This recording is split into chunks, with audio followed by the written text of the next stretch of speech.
Hello and welcome to the very first edition of HashiTalks Secure. I'm honored to be your host for this first segment of the event. My name is Rob Barnes. Some of you may know me as DevOps Rob, senior developer advocate here at HashiCorp. It's my great honor to host you all here. And we have a really, really fun-packed, exciting schedule for you all throughout this event. I know you're going to enjoy it just as much as I am, especially someone like me who is a security enthusiast. But before we get into the fun, we have to do a bit of logistics and housekeeping.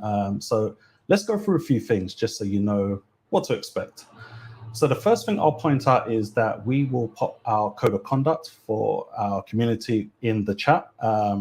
You can read it at the link there, but just to kind of summarize it, it's pretty much be welcoming, be inclusive and friendly, be patient with people at all times. You know, not everyone's on the same part of their learning journey as you are, so just try and exercise a bit of patience and just be considerate, respectful and professional. I'm sure I don't really need to reiterate that to you. This is a fantastic community, but you know, it's just to kind of put it out there. Also, if you're not aware, we have a couple of big ones coming up. The first one we have is Hashi Days, coming to a European city near you. That is on June the 13th. If you want to know more about Hashi Days, go to hashidays.com, where you can sign up, register for the event, and you can attend. It's in 3 cities. We have an event in London, we have an event in Paris, and we have an event in Munich. So whatever city is closest to you, we would love to have you. We would love to talk shop. There'll be a lot of security things there, I believe, so it should be a lot of fun. And I'm not going to give you too many spoilers on that one yet.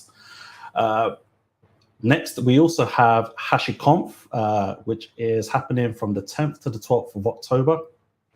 So again, register for the event. You can go to hashiconf.com to register for that. You can purchase a ticket there. I would look forward to seeing you. I believe this time it's in San Francisco. So it'll be an amazing time. You know, last year we did LA, which was fantastic. I got to meet so many of you out there. Got to have so many demos of people and just great discussions. So I'm looking forward to more of the same, but better this year in San Francisco. So yeah, that's pretty much the updates that I have for you today. And we are going to kick off the event shortly. It's my honor to introduce a talk from Pratik.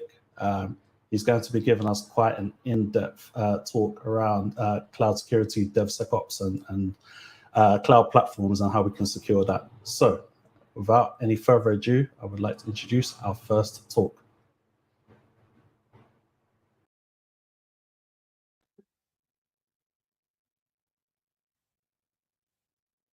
Kubernetes is increasingly being adopted in many enterprises to host containerized services and applications.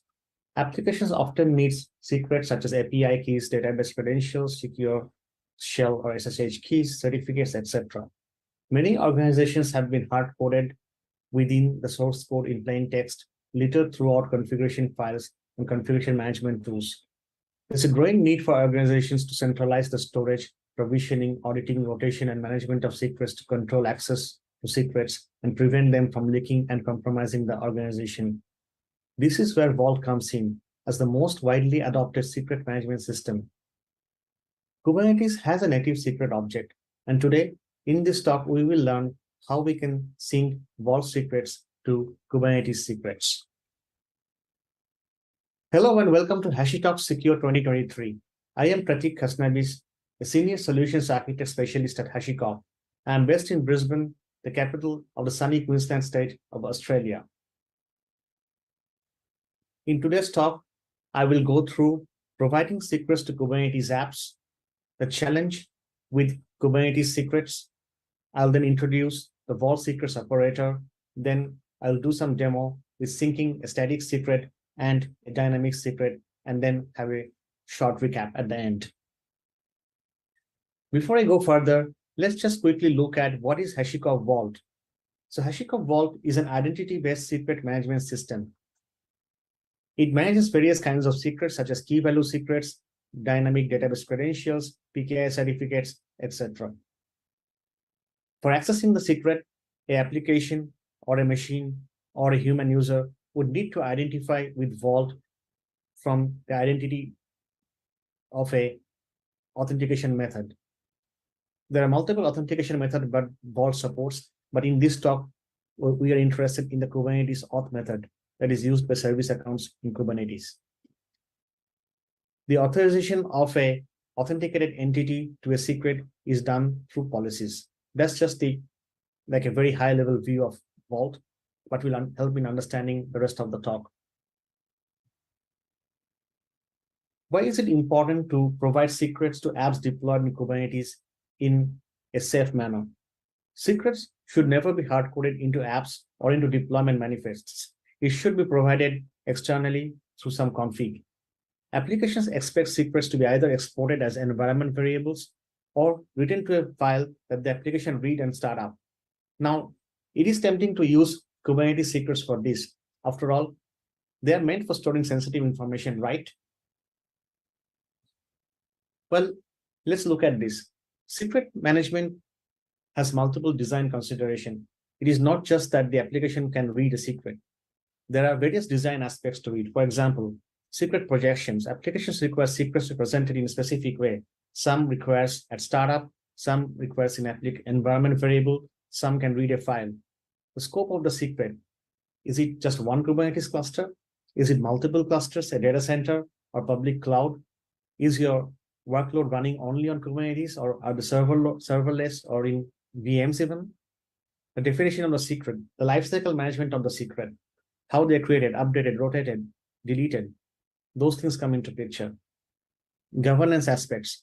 So who has got access to what secrets?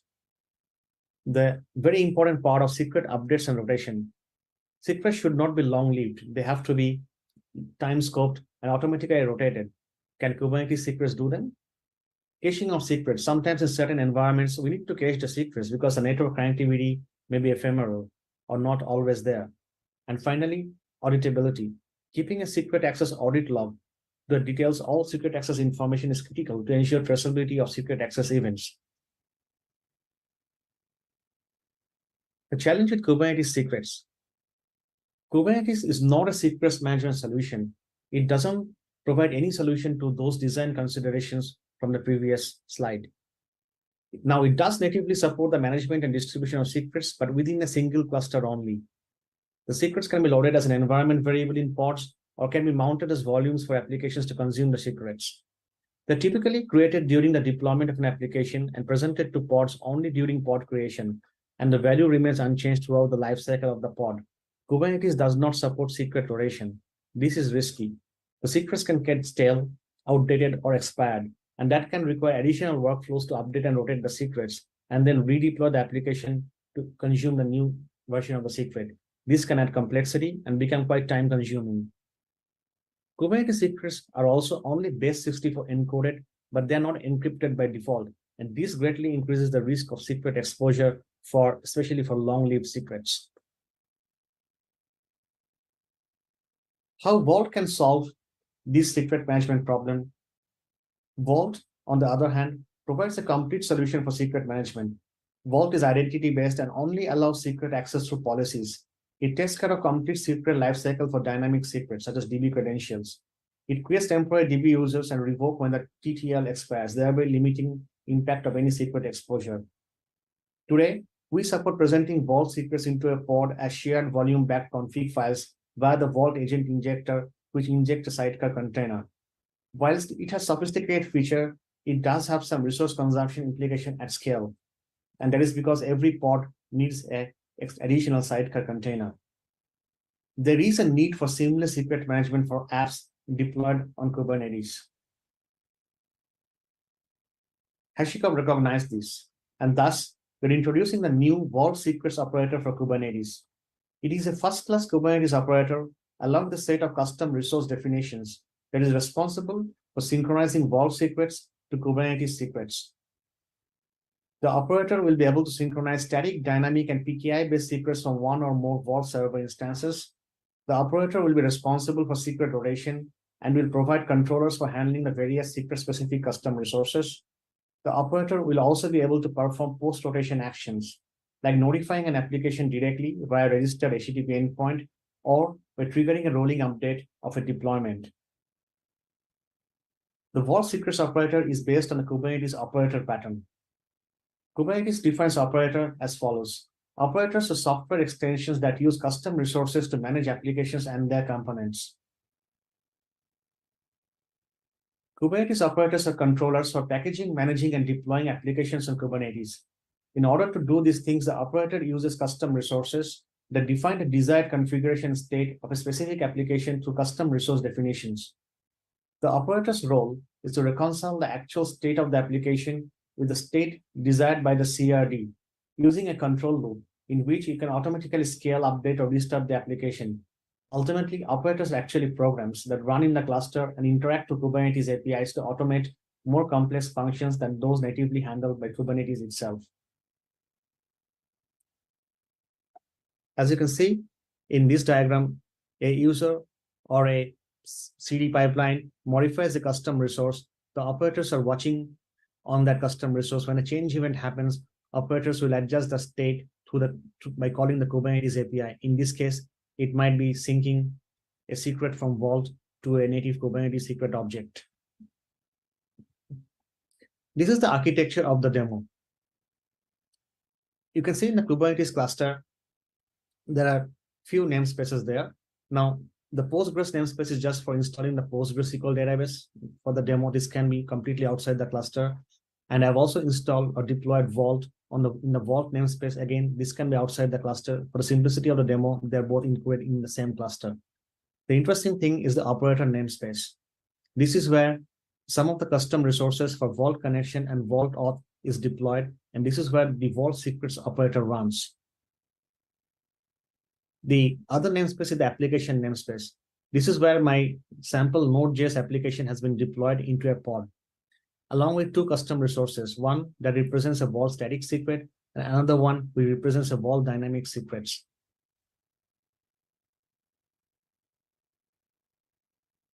The Vault authentication configuration can be applied from the Vault auth custom resource. The secret custom resource includes a reference to a Vault auth. The Vault auth resource provides the parameters necessary to authenticate to Vault and perform the sync. The necessary Vault login credentials will come from service account configured in the custom resources namespace. The operators require both read and create access to any service account configured in the related Vault auth custom resource. The create permission is required to create short-lived service account tokens. The operator will periodically synchronize the vault secret based on the configuration provided in the secret custom resource in the case of static secrets, or based on some TTL in the case of dynamic secrets. The operator may also check for drift between the Kubernetes secret and vault.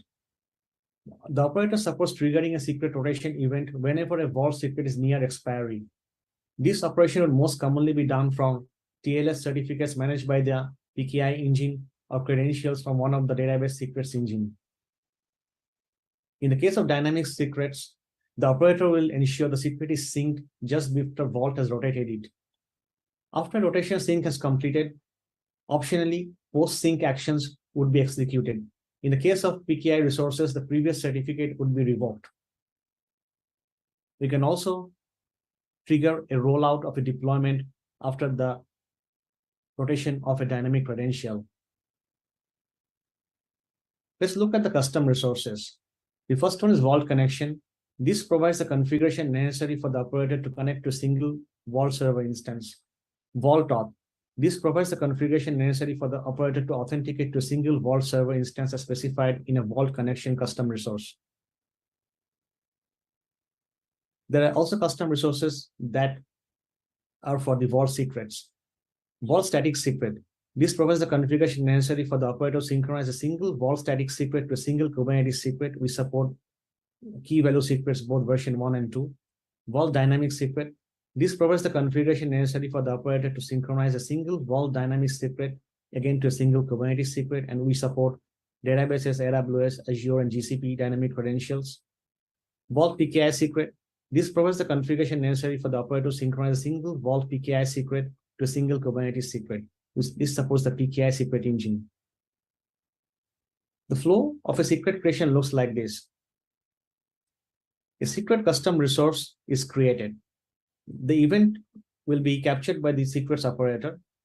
This will read the secret for the path in the custom resource from Vault. It will get the secret response from Vault. Then it will create the secret as a Kubernetes object using Kubernetes API. And then you'll get the response back from Kubernetes secret API.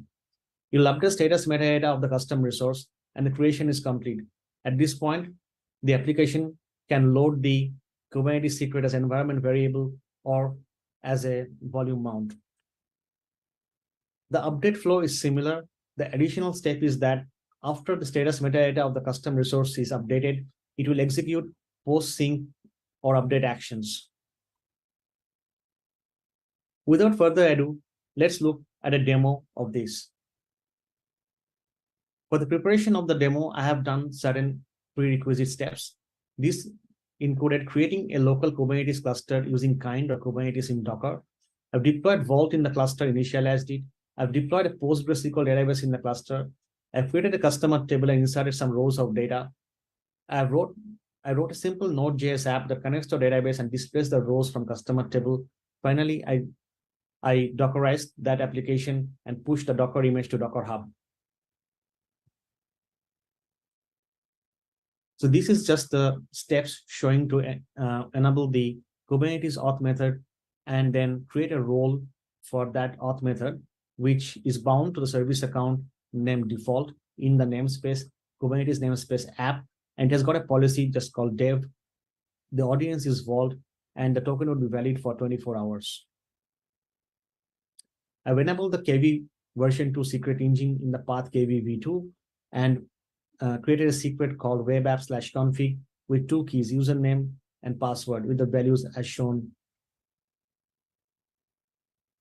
I've also configured a database secret engine with the PostgreSQL database plugin, connecting to the local PostgreSQL database in the cluster.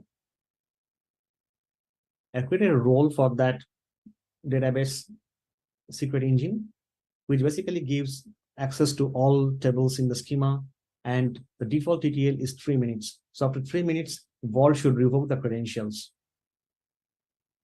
unless renewed. I created a Vault policy that gives access to the KV-v2 path and the database creds/dev-postgres path. Read access only. Let's just now do the demo.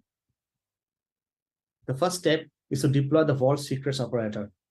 So this operator is available as a Helm chart, and I have provided some override values to the chart. Let's look at the override values.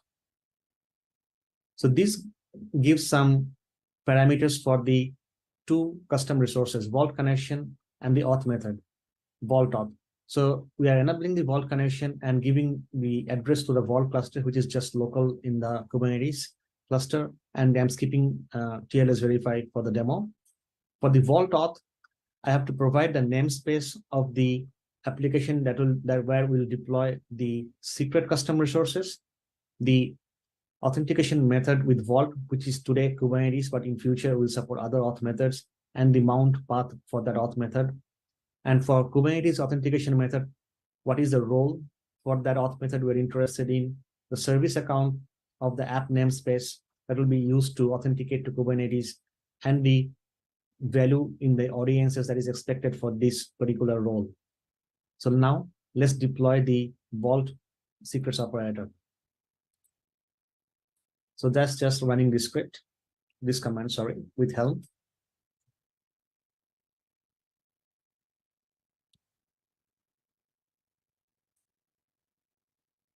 So now that the operator is deployed, we have to deploy those custom resources for our application secrets. We should create a namespace named app. I've already created that one. The next step is to deploy a custom resource that represents the static secret. So let's look at the static secret.yaml file for that custom resource. So this custom resource is vault static secret. The namespace of this custom resource is app. This is just the name of that custom resource. It is of type KV-v2, and this is the mount path in Vault for the secret engine. The name of the secret that we want to sync, so this is web app/config. And then finally, the destination, which is the Kubernetes secret object where we want to sync the Vault secret. In this case, the name of the Kubernetes secret object is secret-kv, and it will be created if it doesn't exist. Finally, there's a static secret refresh interval. This is a unique feature to this operator. It can also refresh static secret if they are changed in Vault. Before I run this on, let's just look at existing secrets, if any, in the namespace app.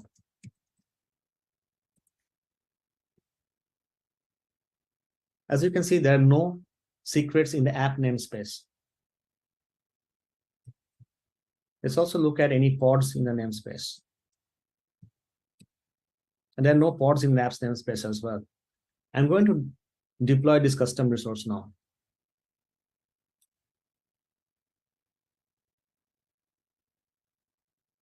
So this custom resource has been deployed.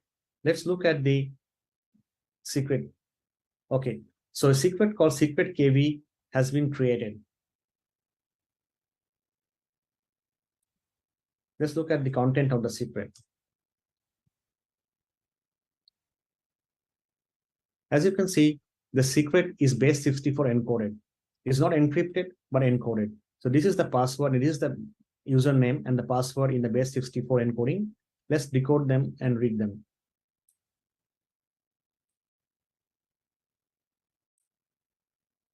So right now it is static user 3 for the username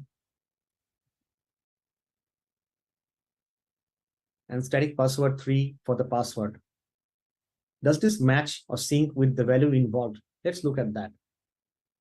So I'm running Vault UI here by port forwarding my Vault on this local laptop.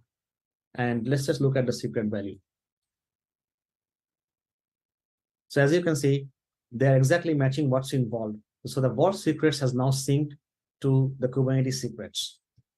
Let's go back to the demo. How about we rotate the secrets?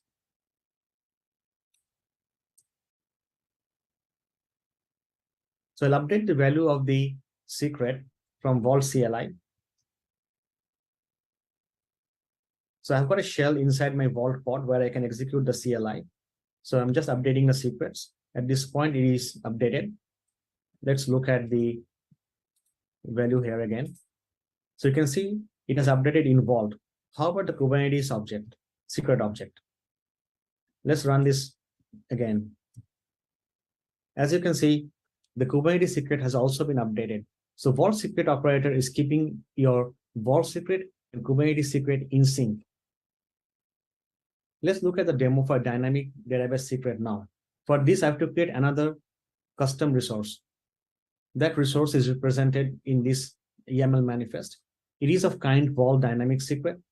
Again, it will be in the app namespace, the name of the secret, the mount path. This is where it is, the secret engine is mounted in vault database, the role for the database secret engine, and finally, again, the destination. This will create a new secret called secret-db, which doesn't exist yet.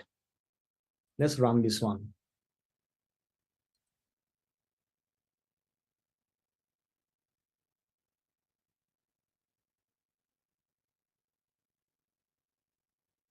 So this should have created a new secret called secret-db, and it has.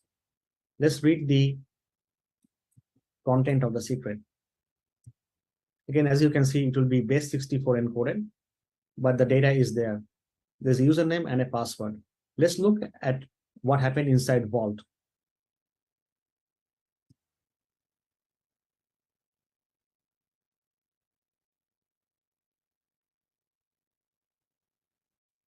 So inside Vault, if we go to leases, we will see that a lease has been created for that dynamic database credential that was just generated from Vault.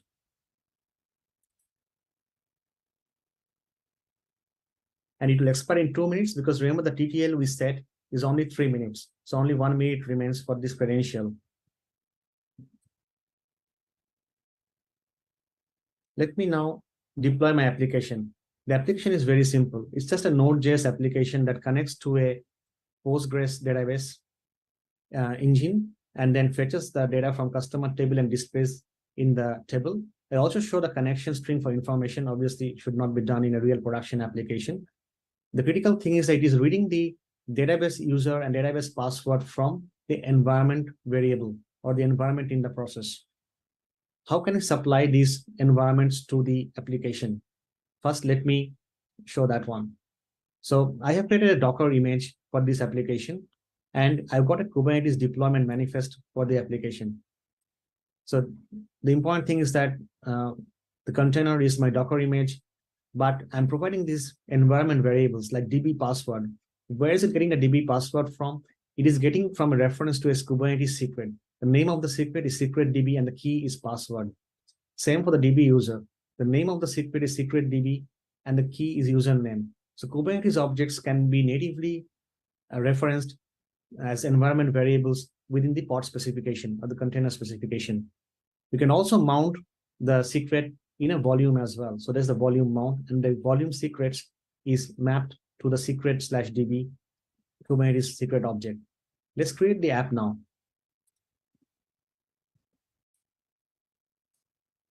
So I created the app. And I've also got a service for that app because it is listening on port 3000. So the service has been created. And let me port forward this one to my machine. So I'm port forwarding from the service port 3000 on my machine. And let's look at the application. So as you can see, the application is using this temporary database credential, username, and password that was created and obtained from Vault and using the Postgres, local Postgres engine in the cluster. And it is retrieving the secrets from the database. If we look at Vault, and let's just go back, we'll probably see a new secret has been, the secret has been renewed because it was nearing its TTL expiry. So what you can see here is now in the demo that Vault is keeping the database credential the operator is keeping the database credential in sync with a Kubernetes secret object. And that's why it is a very simple and seamless secret management in Kubernetes. Let's go back to the slides quickly. So I've gone through the demos.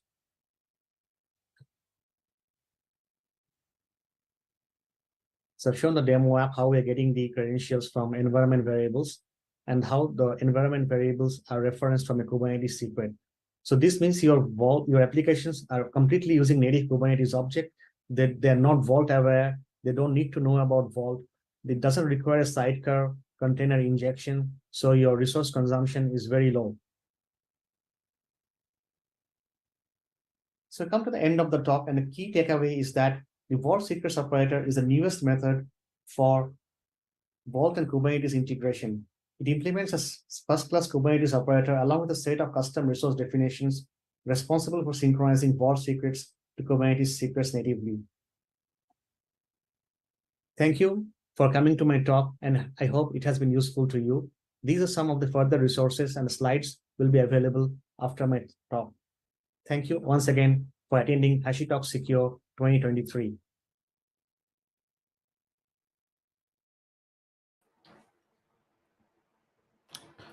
Thank you so much, Pratik, for that talk. I thoroughly enjoyed that. I learned quite a lot as well. I'm sure the audience did too. Just to reiterate what Pratik said, these slides will be posted.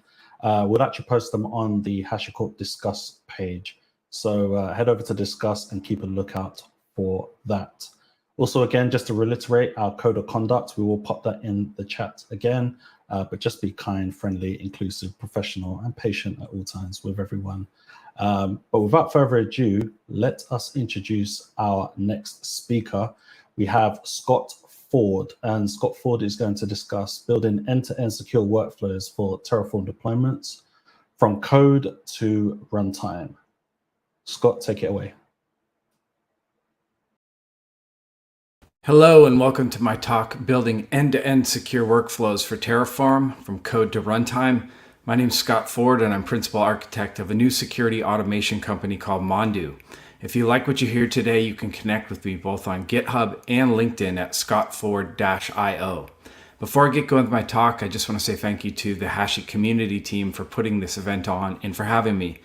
As a practitioner of all things automation and a lot of Terraform, I'm just really excited to be here.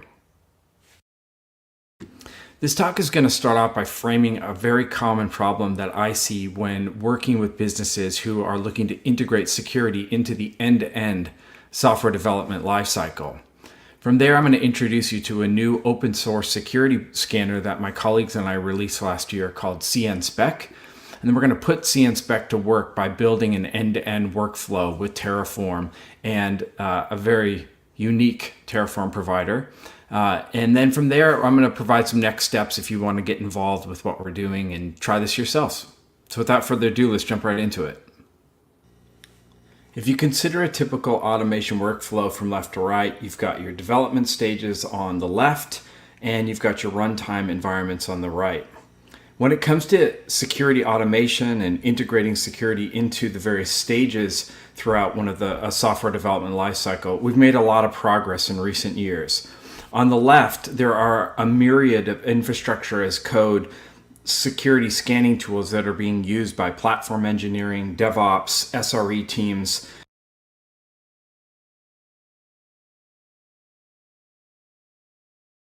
CI/CD pipelines. On the right, there's also no shortage of solutions to monitor the runtime environments. Here, security, governance, risk, and compliance teams purchase solutions to help monitor the security posture management, the compliance configuration, vulnerabilities, etc.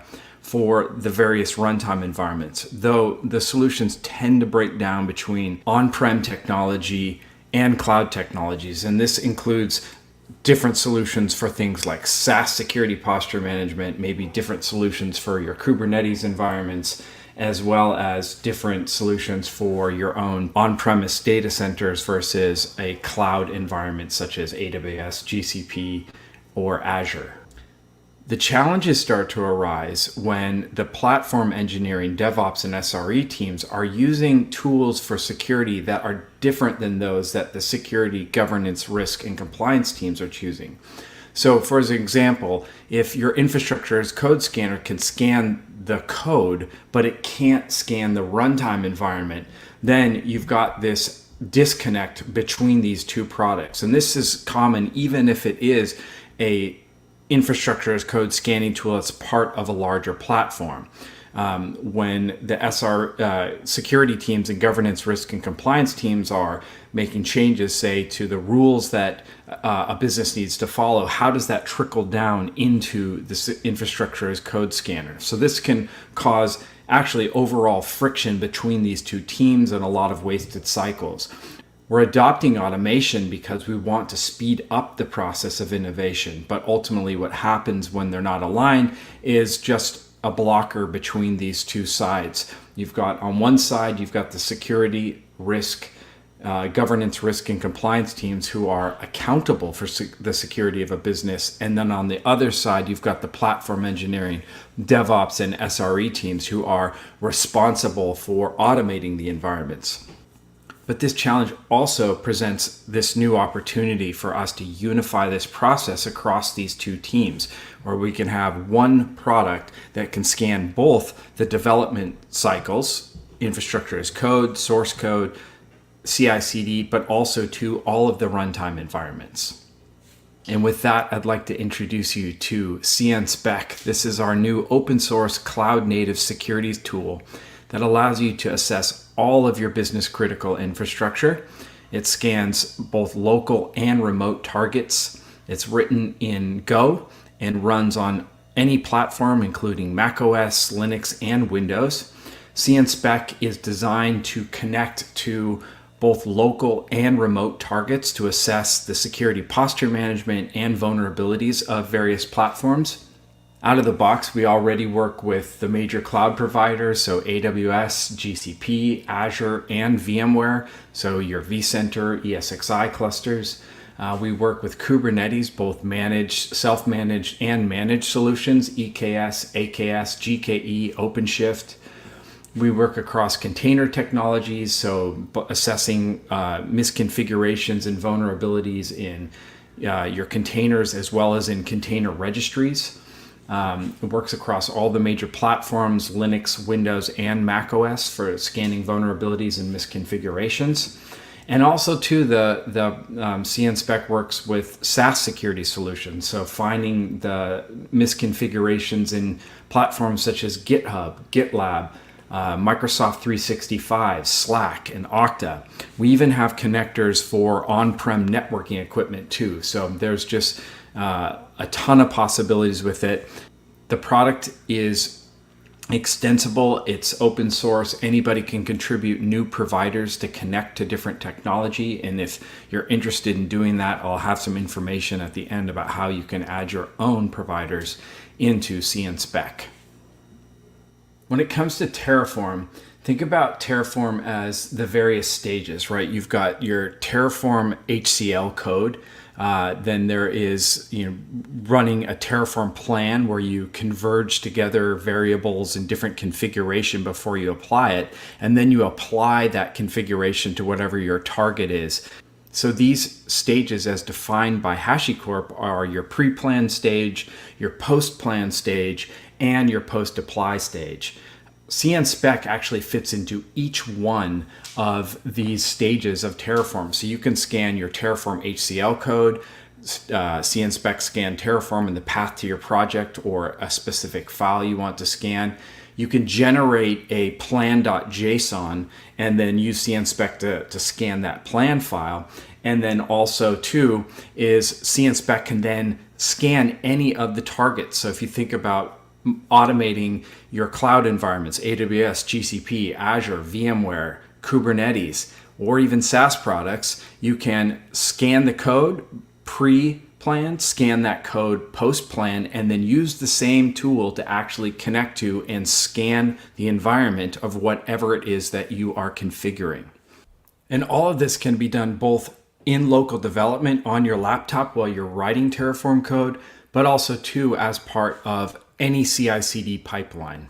The easiest way for me to introduce you to CNSpec is through the interactive shell that comes with the binary. So it installs on any platform, as I mentioned, and here you can see I've got a project with various Terraform automation code. So I'm going to focus in on AWS, and what I'm going to do on the top here is you'll see I'll connect the CNSpec shell to my Terraform project. On the bottom terminal, I'm going to connect CNSpec to a remote AWS account. So it's using my local credentials to connect directly to the API of Amazon. When you connect a shell to anything, the CN spec always knows what platform it's connected to. So here you're seeing me run a query that's the asset platform, and I can see on top I'm connected to Terraform HCL, and on the bottom I'm connected to an AWS account. Much like Terraform, CN spec has a concept of providers and resources. So you can see up on top, the Terraform provider has a number of different resources we can use to interact with Terraform code itself. The same thing goes with AWS. AWS is the provider, and below you can see there are a number of different resources that we can use to interact with Amazon Web Services. For example, if I run the query terraform.modules, I'm going to get a list of all of the modules that are in my Terraform project. CN spec also provides the ability to filter any of the resources. Here, I'm getting access to all of the configuration for all the Terraform resources. And now I can use this information to zero in on just the AWS instance resources and see how those are configured. Now, a very common rule that we look for is whether or not instances have public IP addresses. Here, I can use CN spec to turn a query into an assertion where I'm saying that all of the AWS instance resources should not be configured with this particular associate public IP address. It shouldn't be set to true. Now, on the bottom now, what I'm doing is I'm using CN spec to inspect my AWS account. I can look at all of my EC2 instances, and I can set a query for those, an assertion where I'm saying public IP address, all of them should equal nothing, meaning that no instances should have a public IP. What comes back from this query is an array of instances that actually have a public IP address and are failing this. And this is the foundation for how we can take queries and turn them into rules that we use inside of policies. So let's go ahead and let's take what I just showed you and let's put this to a real world use case. We're going to design an end-to-end workflow that covers Terraform code as well as runtime checking for a specific provider. All of the code that I'm going to be using here is up on my GitHub account. So if you want to follow along yourself, then you can go ahead and clone this down. The provider that I've chosen for this talk is the Terraform provider for Octa. Figure most of us are used to automating our AWS, GCP, Azure environment, so I thought maybe a SaaS security solution might be a good one. So Octa's been working on their Terraform provider, and we're going to use this as an example. Octa's done a good job of providing a baseline of configuration that should be in place if you want to secure an Octa organization. So what we're going to do is we're going to take the Octa health insights and we're going to turn that into Terraform code that configures an Octa environment. And then we're also going to write a policy that checks to ensure that both the Terraform code and the runtime environment are configured according to these standards. So what I'm going to do now is we're going to take one recommendation from the Octa health insights. This one is it says sign-on notifications for end users. We're going to use this to design a policy that checks for this configuration in Terraform HCL. So that's pre-plan, then check for Terraform plan, and then the post-apply stage as well, where we'll actually connect to Octa's API and check that the Octa environment is configured. And then from there, it'll be the same pattern throughout. So I'll just show you the finished policy. But without further ado, let's do it. So I've just gone ahead and signed up for a free Octa developer account. You can just head over to developer.octa.com and sign up. And once you're signed up and logged in, then you've got access to a developer account. You can create an API key and you can use that to configure the Terraform provider for Octa. All right, so back to this recommendation that we're going to implement here. So the recommendation here says enable this email notification so end users are informed about new sign-on activity, which can inform them if a different user has signed in to their account. The Terraform provider for Octa provides the Octa security notification emails resource. And you can see that there is a particular argument here that says send email for new device enabled, right? So if this is configured and set to true, then that configuration is going to be put in place. So we're going to go ahead and we're going to use CN cnspec again. We're going to use the cnspec shell to interact with our Terraform code as well as our Octa development environment. And we're going to set some queries in place that test for this configuration. We're going to do it for Terraform HCL, Terraform plan, and for the Octa runtime environment when we hit the Octa API directly.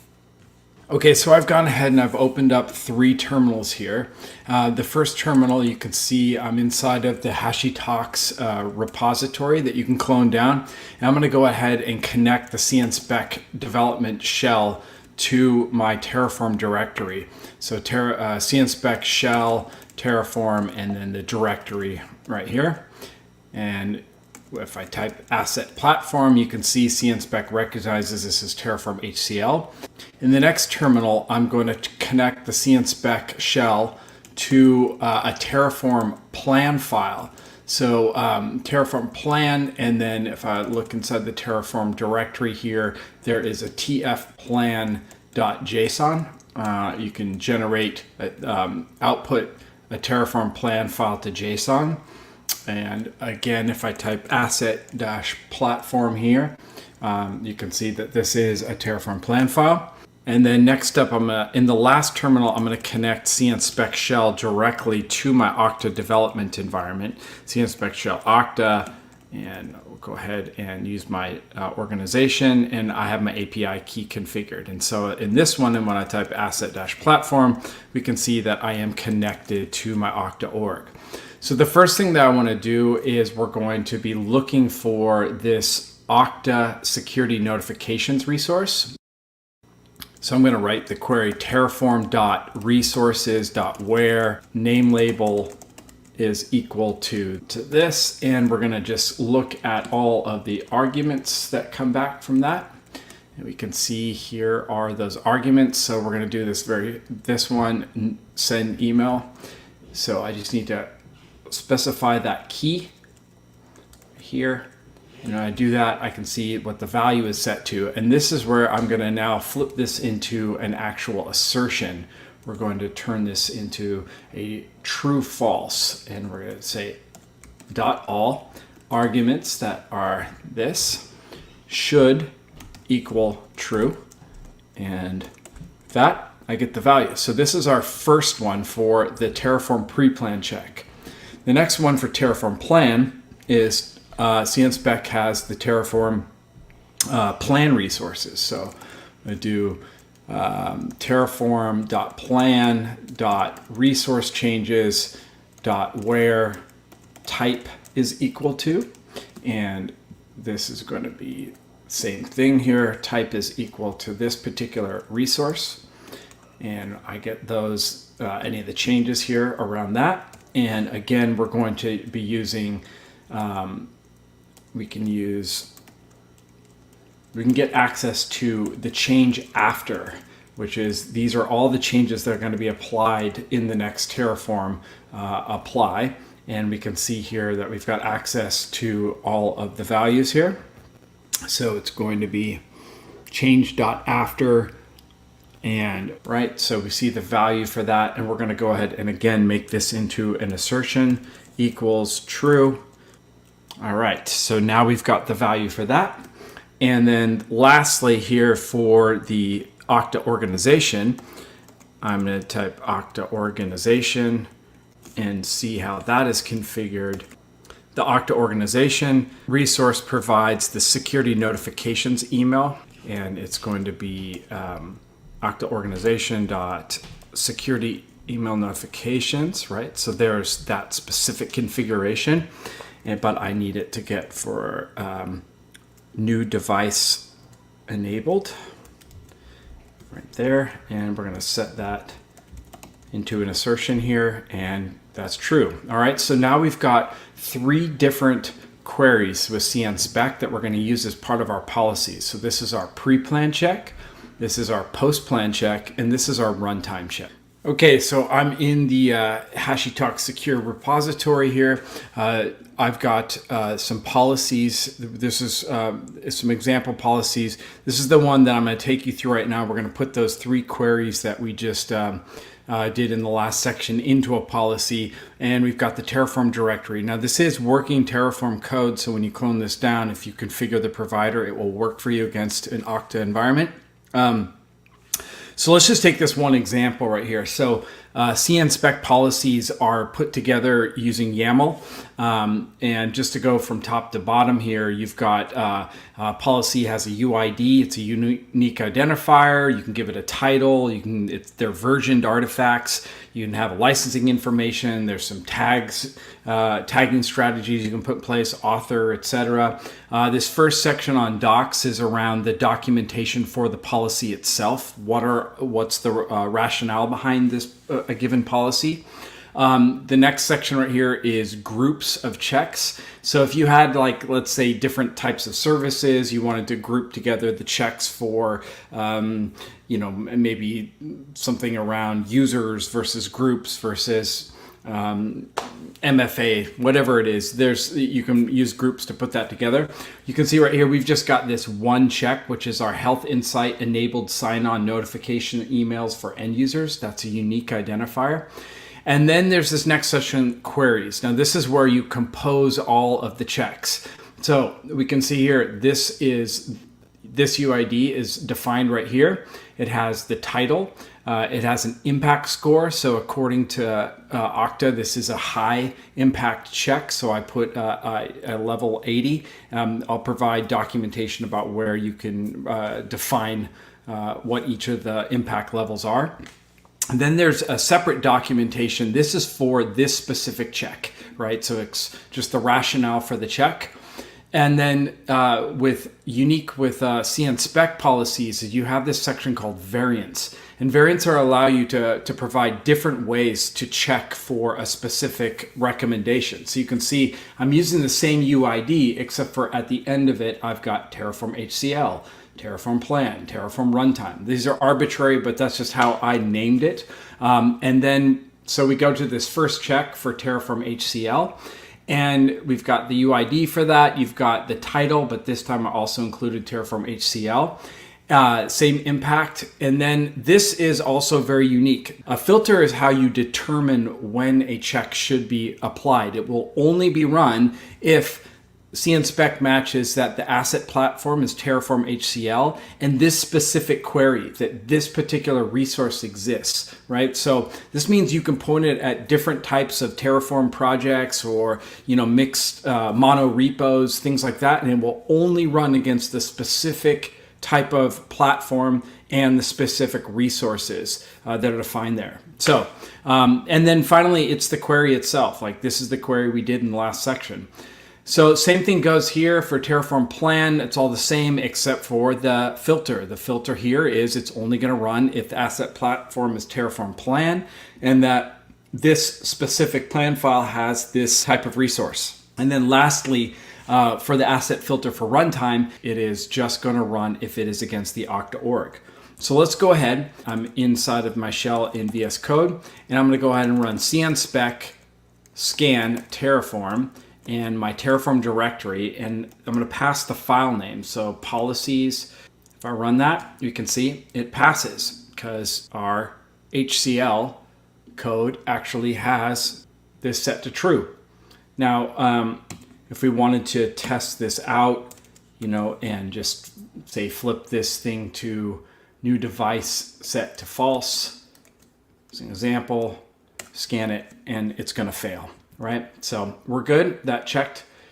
Now we'll go ahead and we're going to run a check against Terraform plan this time. So scan Terraform plan, and I have a plan.json already generated. And there we go. So we're checking the plan file. So any of the next changes are being tested. Finally, we're going to go ahead and check the runtime check. So CN spec scan Octa and organization, and this is going to connect directly to the API of Octa and scan it. Now you'll notice too that at the end of each of these runs, it's asking me if I want to generate a report. CNspec, if you allow it to, will generate a report of a scan and publish this up to the web. And you can then go ahead and share this out however you want. So this has the particular check that was just run and the results of that check as well. So if you have a policy with lots of different checks, then it's going to publish that all out and you can share that around. Okay, so to put this all together, the repository also includes a GitHub Actions workflow in here that takes you through a number of different stages. We're going to do the same things we did locally, but we're going to do it using GitHub Actions. So we do some Terraform pre-plan validation. Then we scan the Terraform HCL pre-plan.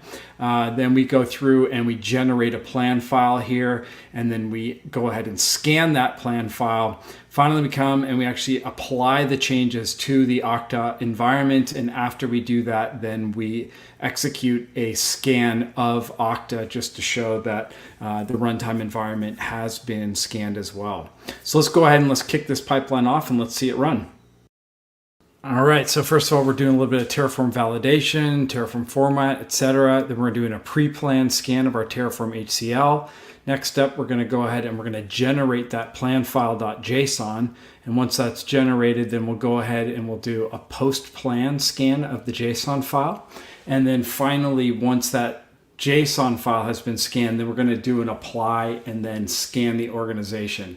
Now note, you can always set up thresholds too for the scores of these policies. So if for some reason you wanted to enforce the policy and you actually wanted to stop a build from passing, if it doesn't meet the score threshold, that's easily configurable with CNspec as well. And with that, we have our end-to-end secure Terraform workflow that goes from code all the way through to runtime. We can do the same thing in local development that we can in CI. It's the same tool throughout the entire process.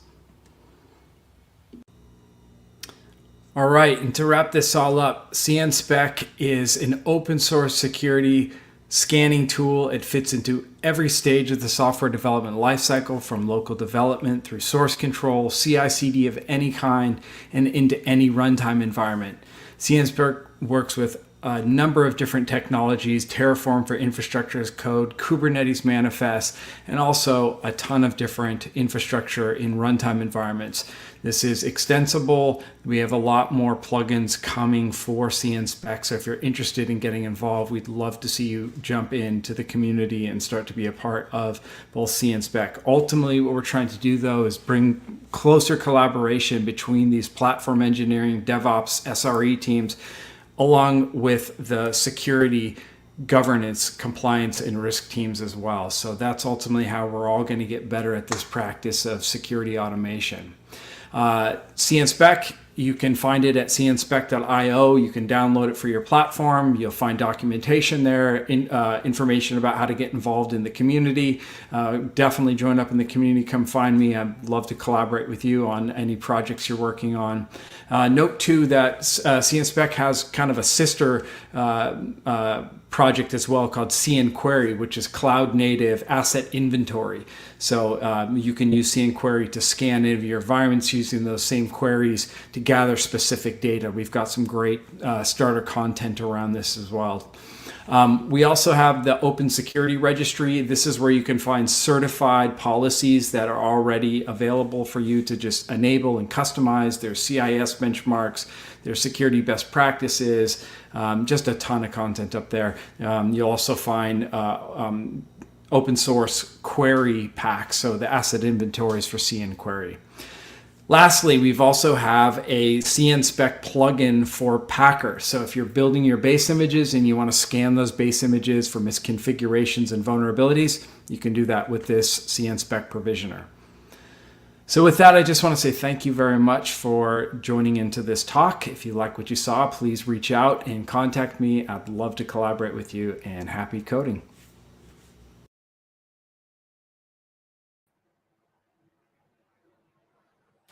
Thank you so much, Scott. That was absolutely amazing. I specifically like the provisioner that you mentioned at the end for Packer. I can see how that can bring a lot of value to organizations. So thank you again for a brilliant talk. And I'm very curious about CNspec, so I definitely will check that out in my spare time.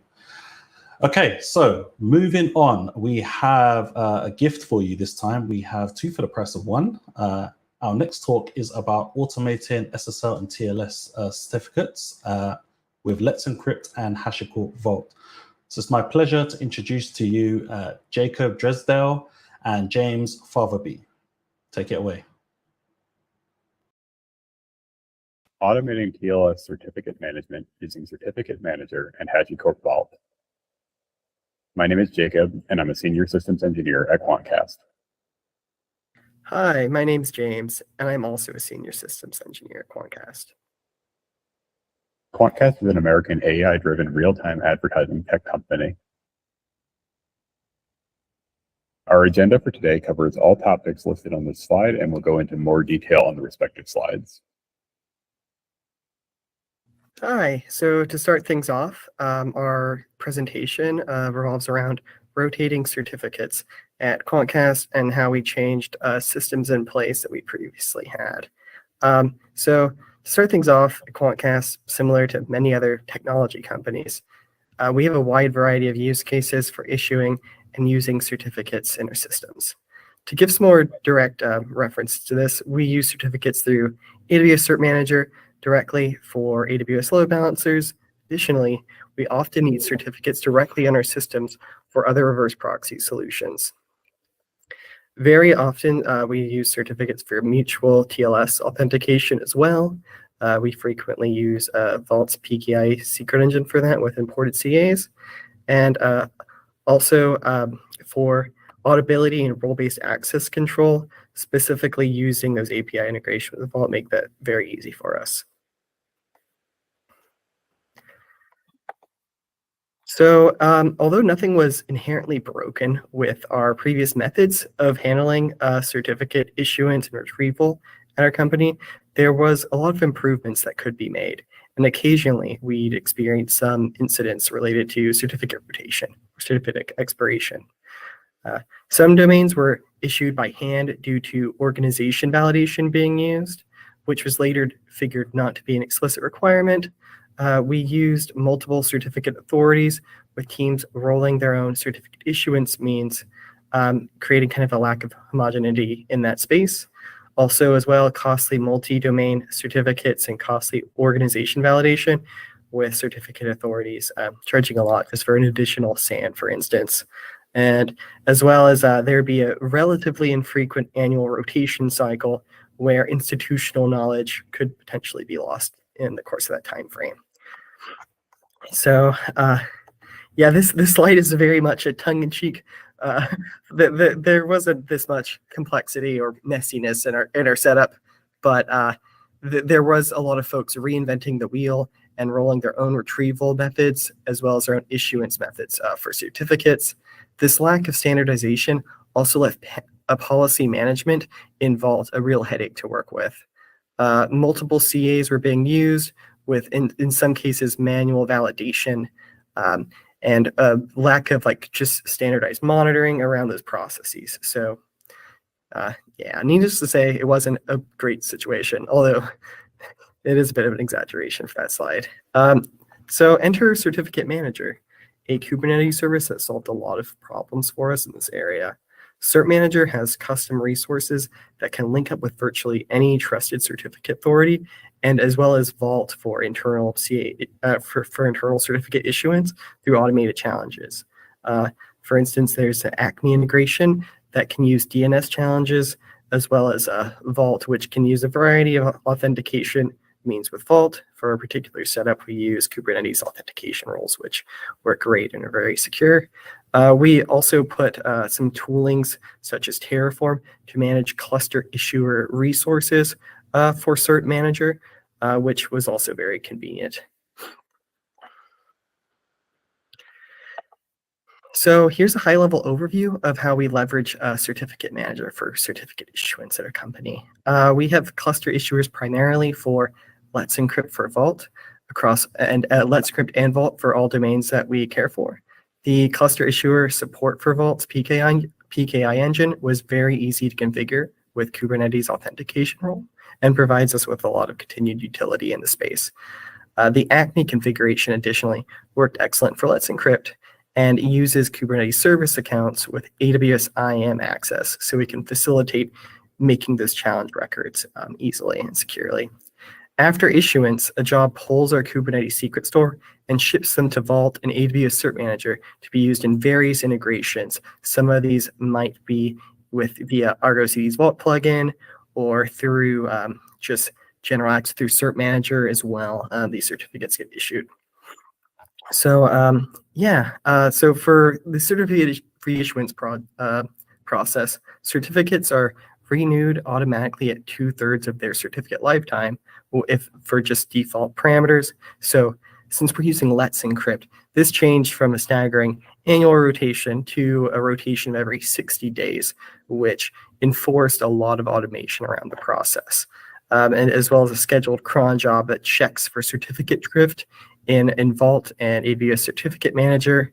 Also, this cron job, where applicable, updates values to match Kubernetes secret stores and emits Slack notifications of actions taken. So we're always informed of when a rotation occurs.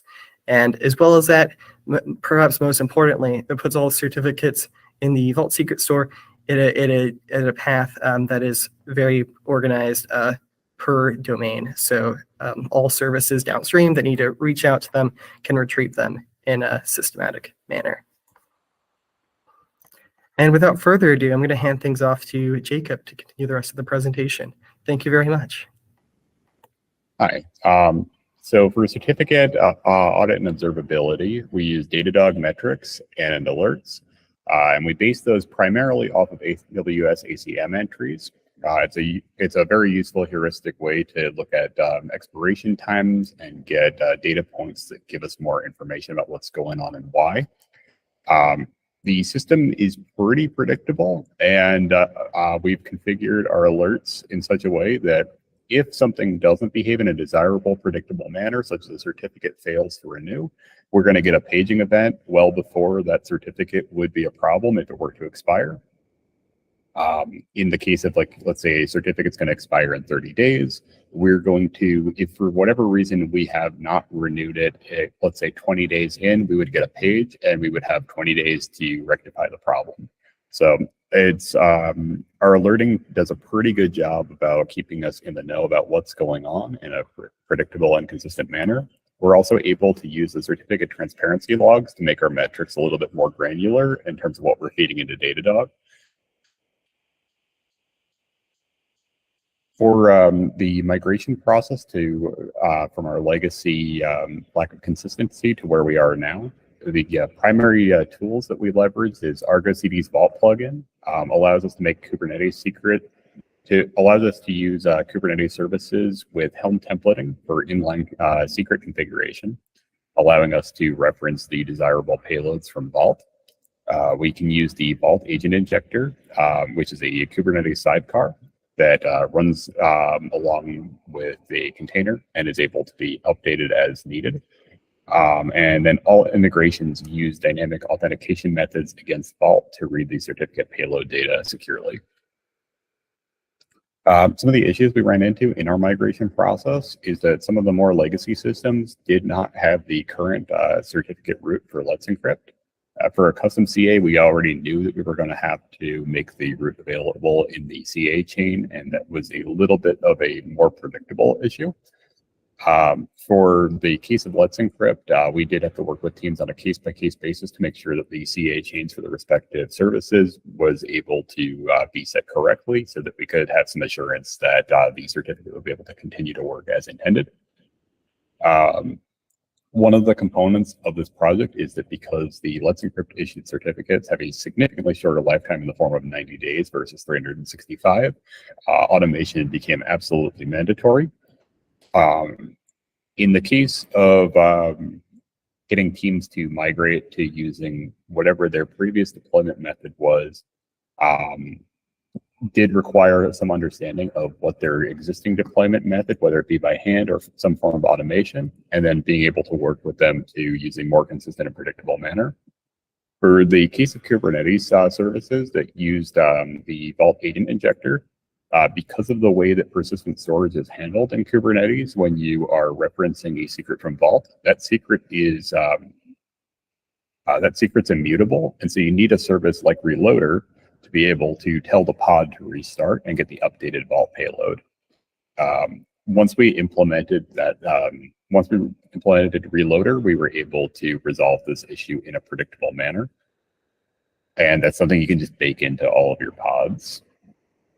And accounting for cases where tools like Reloader were absolutely necessary, and they did take a bit more time, but it got us to a better end result. Using our new system, some of the advantages we've gained are that all of our certificates are deployed and renewed automatically without any human intervention whatsoever. As mentioned previously, we do have alerting in the event that something does not behave as predicted, but we have yet to run into a situation where we actually trip any of our monitors because of something working inadvertently, which is pretty nice. We use version control through GitHub to request a new certificate or to alter in any way, shape, or form what the certificate request is, such as if we add new SANs to a certificate, we can actually update our system in such a way where we'll replace the existing one in all the correct places. The shorter certificate lifetime of secrets, even though it does require automation to work, does equate to a better security set of practices. And in the long term, that's probably better for us as an organization.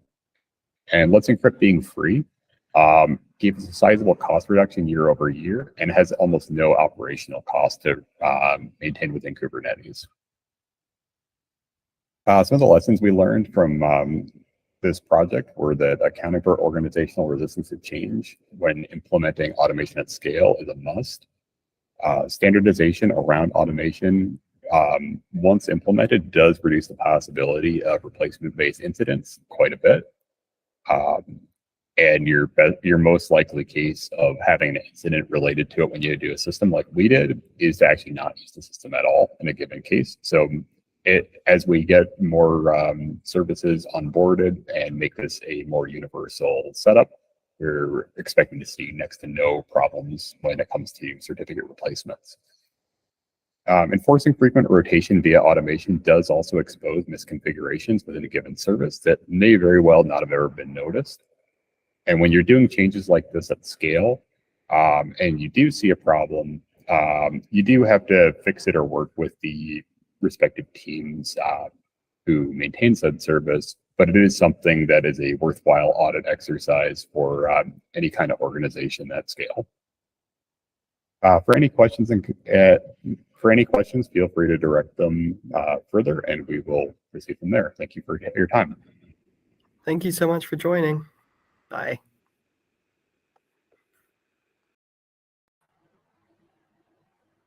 Thank you so much, James and Jacob. Fantastic talk. You're addressing an issue that many organizations that I've spoke to over the years struggle with, which is the whole automating PKI infrastructure and TLS certificate issuance and revocation. So yeah, very valuable talk. Thank you so much for that. Now it's my pleasure to introduce our next speaker, Michael Greenlaw, who is a senior consultant at Hanabyte, which is a cloud and application security consultancy. Michael is going to be discussing Vault and Boundary, managing secrets at home. So over to you, Michael. Hello, everyone. Happy to be here. I know you've been on for quite a while at this point, so hopefully this presentation will switch things up with a bit of code and technicality with a story as well. We'll be looking at managing secrets at home with Vault and Boundary today. So let's see, as we know, password managers are just an application designed to store and manage credentials.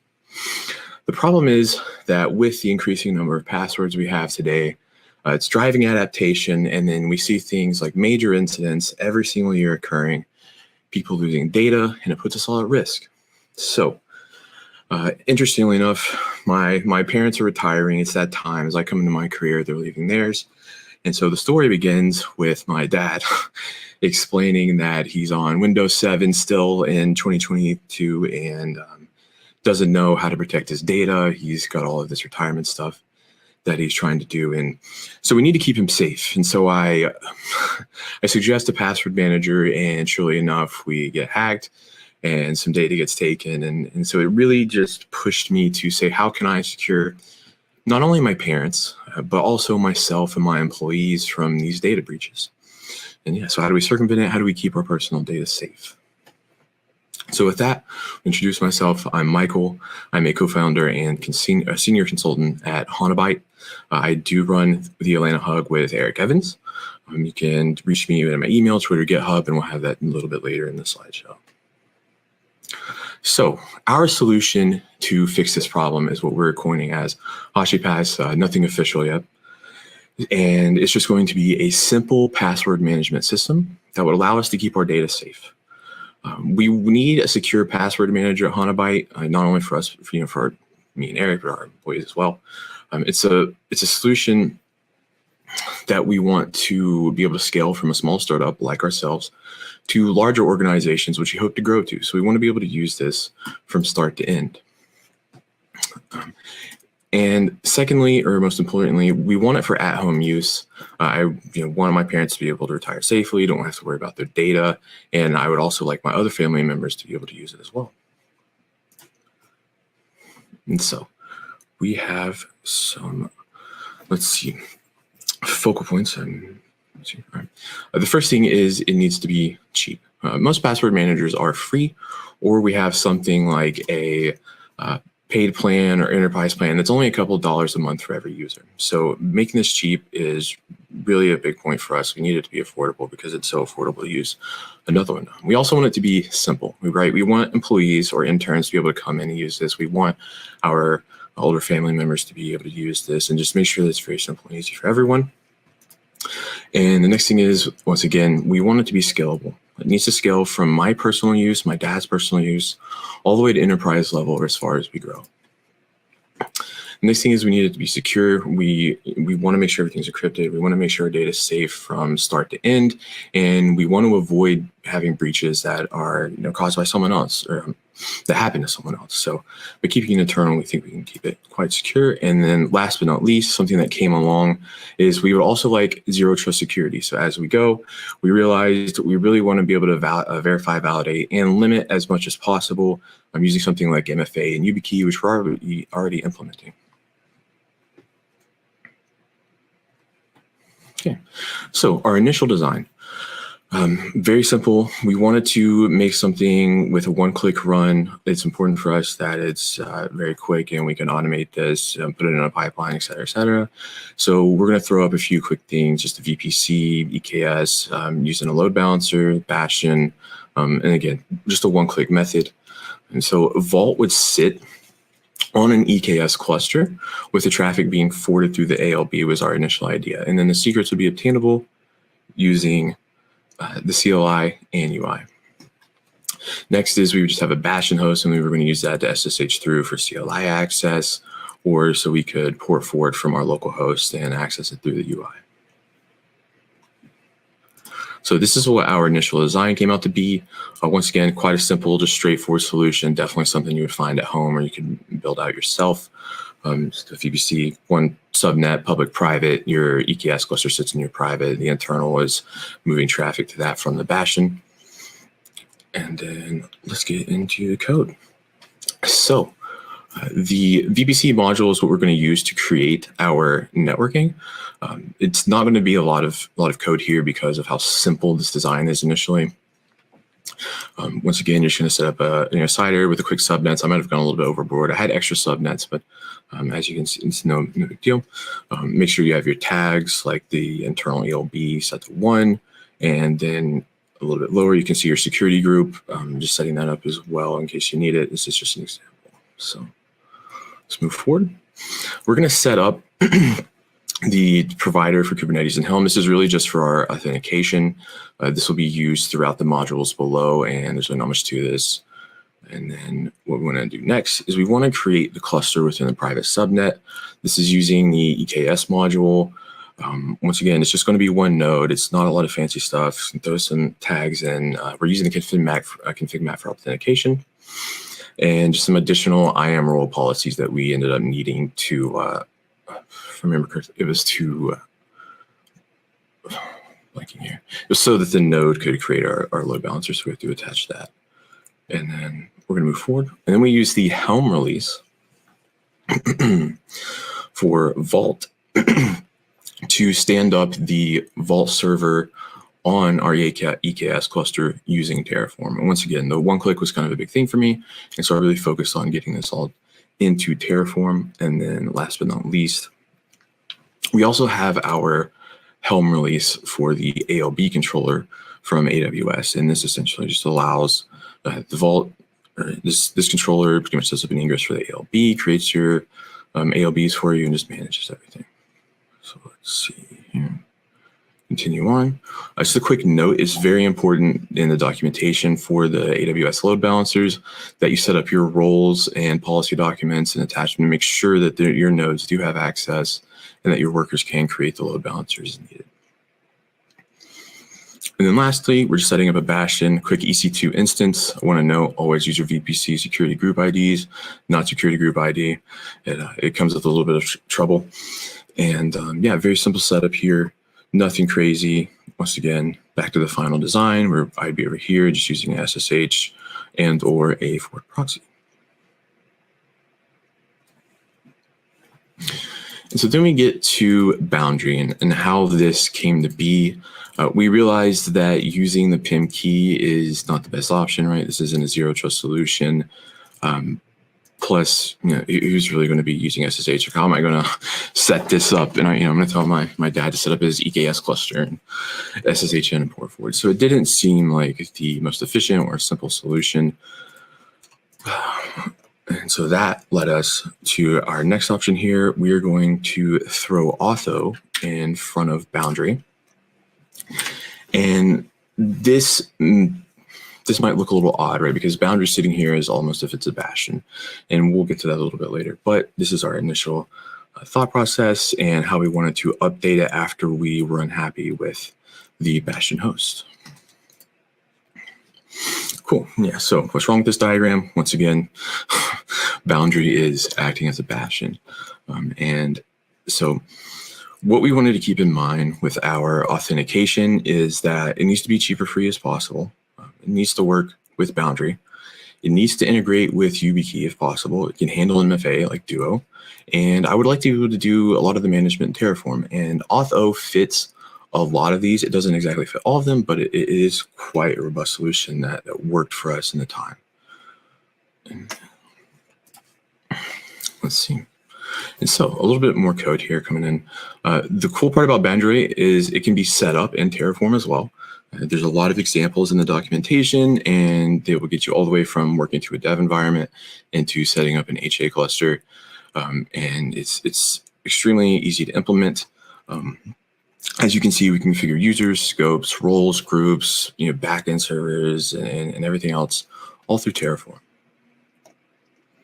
And then I want to point out here, as you can see, we do have an auth method as well, which leads us into using the OAuth Terraform module here for the Boundary authentication.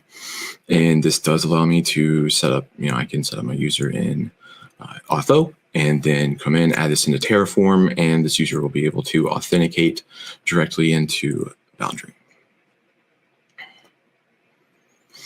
Okay, and so in the previous diagrams, you most likely noticed we were missing a worker, which is something we quickly came to find out, is that yes, we need a controller and we also need the worker.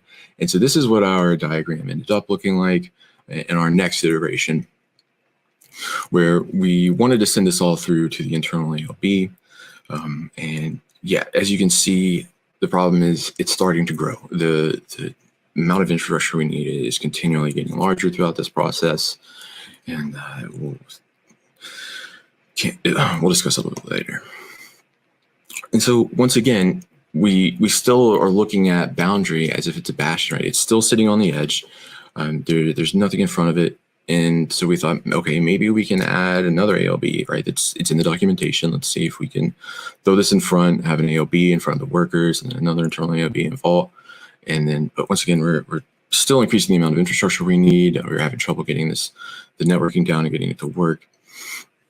And so we decided to kind of move along with this. And we're now at a point where we kind of want to follow the well-worn path. This diagram is extremely helpful, and it looks like the way we really want to go, where you have a Boundary client, you're throwing an application balancer in front of your controllers, and then to access your workers, which in turn give you the session with your backend application. So after testing the boundaries of Boundary and what we can get away with, we're trying to mess with the dev server, see like what we can do on the backend and things like that, and nothing really worked. So a scaled down version of what the recommended high availability environment is what we think fits our needs right now.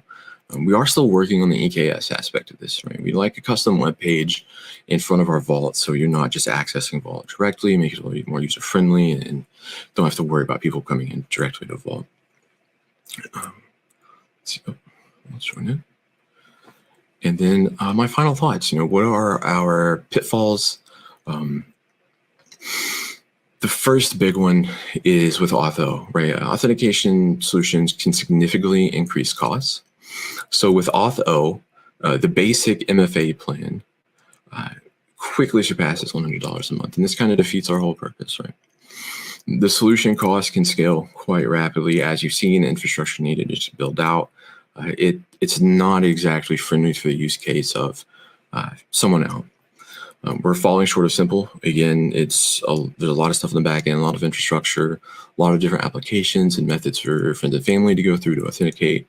And so they're not going to be able to use this as easily as you want. And then last but not least, we're missing a lot of the bells and whistles, right? With some of your favorite password managers, you get autofill, you have all sorts, you can share different types of things like cards, folders, all sorts of stuff. We're not able to do that without implementing our own front-end application. And once again, this just adds to our costs. And so to hit on the points, we do think we can implement a scalable solution that is not only secure, it's zero trust, but we fall short in the cost area, no matter what we do. And so that leads me back to the reason for this whole thing. And it's what will my dad do? Right, and so what I'm setting up now is just the most simple and cost-effective solution: an open VPN server, the Vault instance, and a private subnet, and something that can just get into no problem. It's cheap and easy. This solution, however, comes with a trade-off. It's not secure. It's not zero trust. It's not really scalable for what we'd want in our enterprise. So, as you might have guessed, yes, we're going to go with two different solutions: one for us, one for the company, or one for personal, one for company. And yeah, and so as we go along, maybe we find another solution, and that's really it. Yeah.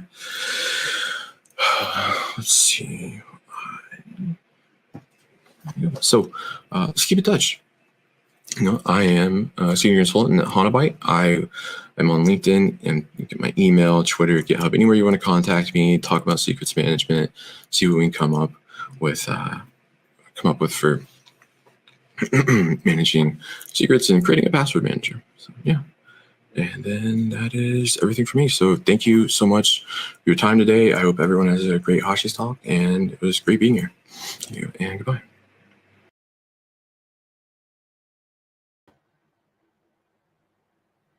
Thank you so much, Michael. I'm actually really excited about that talk because it's a very nice precursor to two talks that Nick and I are giving tomorrow. So definitely stay tuned for the entire schedule because we're going to build on that very nicely with some really fancy demos. But let's move on to one of my favorite people in this world, who is going to be giving our next talk, which is about the minimum secure pipeline. I kind of like the play on that. It's like MVP, minimum viable product. But we have fellow developer advocate and author now, Rosemary Wang, who's going to join us and is going to discuss how to build the minimum secure pipeline. Over to you, Rosemary.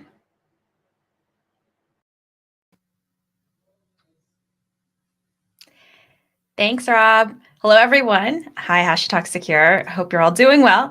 Today, we're going to go through an overview of a minimum secure pipeline. It is a little bit of a joke of a minimum viable product, but what I determined was that MVP often doesn't mean secure.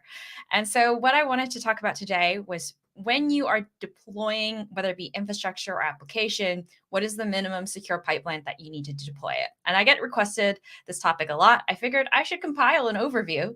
And mostly the reason why this has become more important in recent years is that we've realized that our pipelines are not very secure at times. And there have been a number of public incidents where we've either exposed something in public repositories, pipelines themselves have printed things out, plugins for pipeline frameworks or CI frameworks have exposed something or have been exploited. And so today we have to think more carefully about how we build our pipelines. In the past, it was just enough to say, for MVP, we need some deployment pipeline to get from development to production. Now it's not really a sufficient statement. We have to say it is a secure pipeline as well as an effective pipeline to go from development to production. So what does that look like? Well, I wanted to build a picture, an overview of what a minimum secure pipeline should look like. If you have any questions about that, you can always reach out to me. This is an abbreviated version of a much longer discussion with very deep technical details that we can go into for each section. So if you do have questions, you can always reach out to me.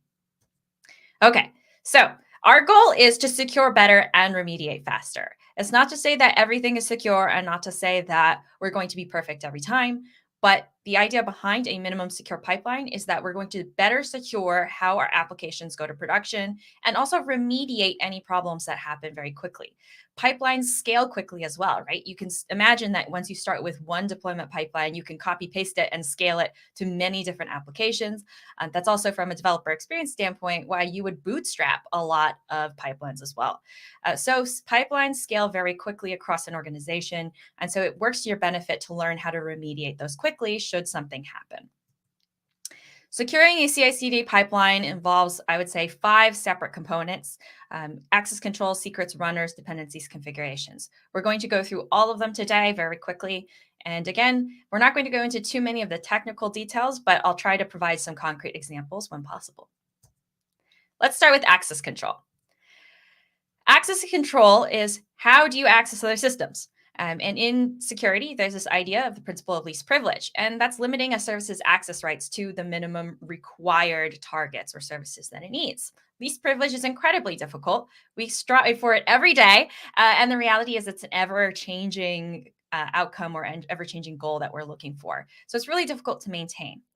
Pipelines, more than anything, require least privilege because pipelines are all about access. There's literally nothing about a pipeline that doesn't involve access. So if you imagine this sample pipeline, you can say, I'm checking out code. That means you have to access a code repository, meaning you get read access to them. You build your infrastructure, which means you have access to an infrastructure provider, which means you write specific services. You deploy an application, which means you need access to the application platform, and on and on and on and on. Everything about a pipeline requires access. So access control becomes the top component that you have to think about when you're developing a minimum secure pipeline. And least privilege in that mix is incredibly difficult because sometimes you don't know what your pipeline needs access to. It's easy to say, hey, I'm going to grant administrative access to everything so my pipeline can write or create all of these services and resources it needs.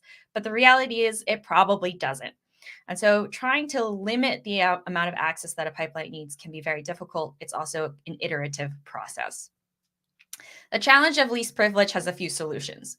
The first is that you limit access from the pipeline to other targets very early in development. The reason why you do this earlier than later is that it's a lot harder to take away certain privileges or access than it is to grant it. So limit the access early, and that means that you can get into that process and the rhythm of iterating on what access a pipeline needs. The other piece is to limit write access to repositories early in development. It's easy to say that every repository that you need to commit to, you're going to give write access, but most of the time, you're only reading from a repository. You don't tend to actually make a commit from a pipeline unless that pipeline is CI or CD related and it involves some kind of cascading changes to other pipelines. You typically don't write to repositories from a pipeline. So make sure that's read access only. But read access in itself also has some difficulties. We'll talk about that later. The next couple of things that you can do, solutions to fixing or addressing the challenge of least privilege, is to offer self-service and offer templates. Self-service is really important because we want a way for people to gain access and audit how they're gaining access. We don't want to give someone broad access to systems. In a pipeline, again, it's a lot easier to say, I want access to my infrastructure provider, have that self-service capability, and allow someone to build that into their pipeline. If you don't offer self-service for access control, it makes it incredibly difficult to scale and audit who has access to what. And offering templates of secure policies becomes incredibly important. We'll talk about configurations later, but templates for secure policies means that you can write a policy in a very specific manner, and you're able to reproduce that across different groups and different users and different identities. So for example, let's talk about Vault. If you have example Vault policies that describe what secrets that someone should have access to, and you template and you parameterize the path by which some service has access to it, that makes it a lot easier for you to copy those policies, make sure that they're read-only or even update-only if that's the case, and you can scale that across multiple pipelines. The important thing about templates is to have known secure templates, not necessarily the ones that are always the most perfect in security and the most secure ones, but maybe ones that are functional and minimally secure. So offering templates really alleviates that problem. And finally, reviewing access on a regular cadence and auditing pipeline runs becomes part of your day-to-day. Reviewing access on a regular cadence is an important exercise. There are tools that will help you do this, especially in the cloud providers. They're oftentimes going to analyze what access control has been granted, whether or not the role itself has been using these API permissions, and they'll give you an audit report of whether or not you should include or remove certain access policies. So using that mechanism is often a great way to ensure that your pipeline or a role or an account associated with that pipeline has the proper access, and you can remove any API access it does not need. Also, auditing pipeline runs becomes very important, especially if you want to know whether or not someone is adding a stage in a pipeline, potentially printing out passwords and just making it easy for themselves to gain access to other systems by using a service account or other pipeline identity. So auditing those pipeline runs becomes a very interesting challenge. I would say not too many people do dump the output of their pipeline runs into one aggregated place and index, and goes through the process of indexing everything. But it becomes pretty valuable when you're reconstructing who's using the pipeline, what the pipeline is doing, has a stage been injected that it shouldn't be. Okay, secrets. Secrets are not fun. Secrets actually are really fun.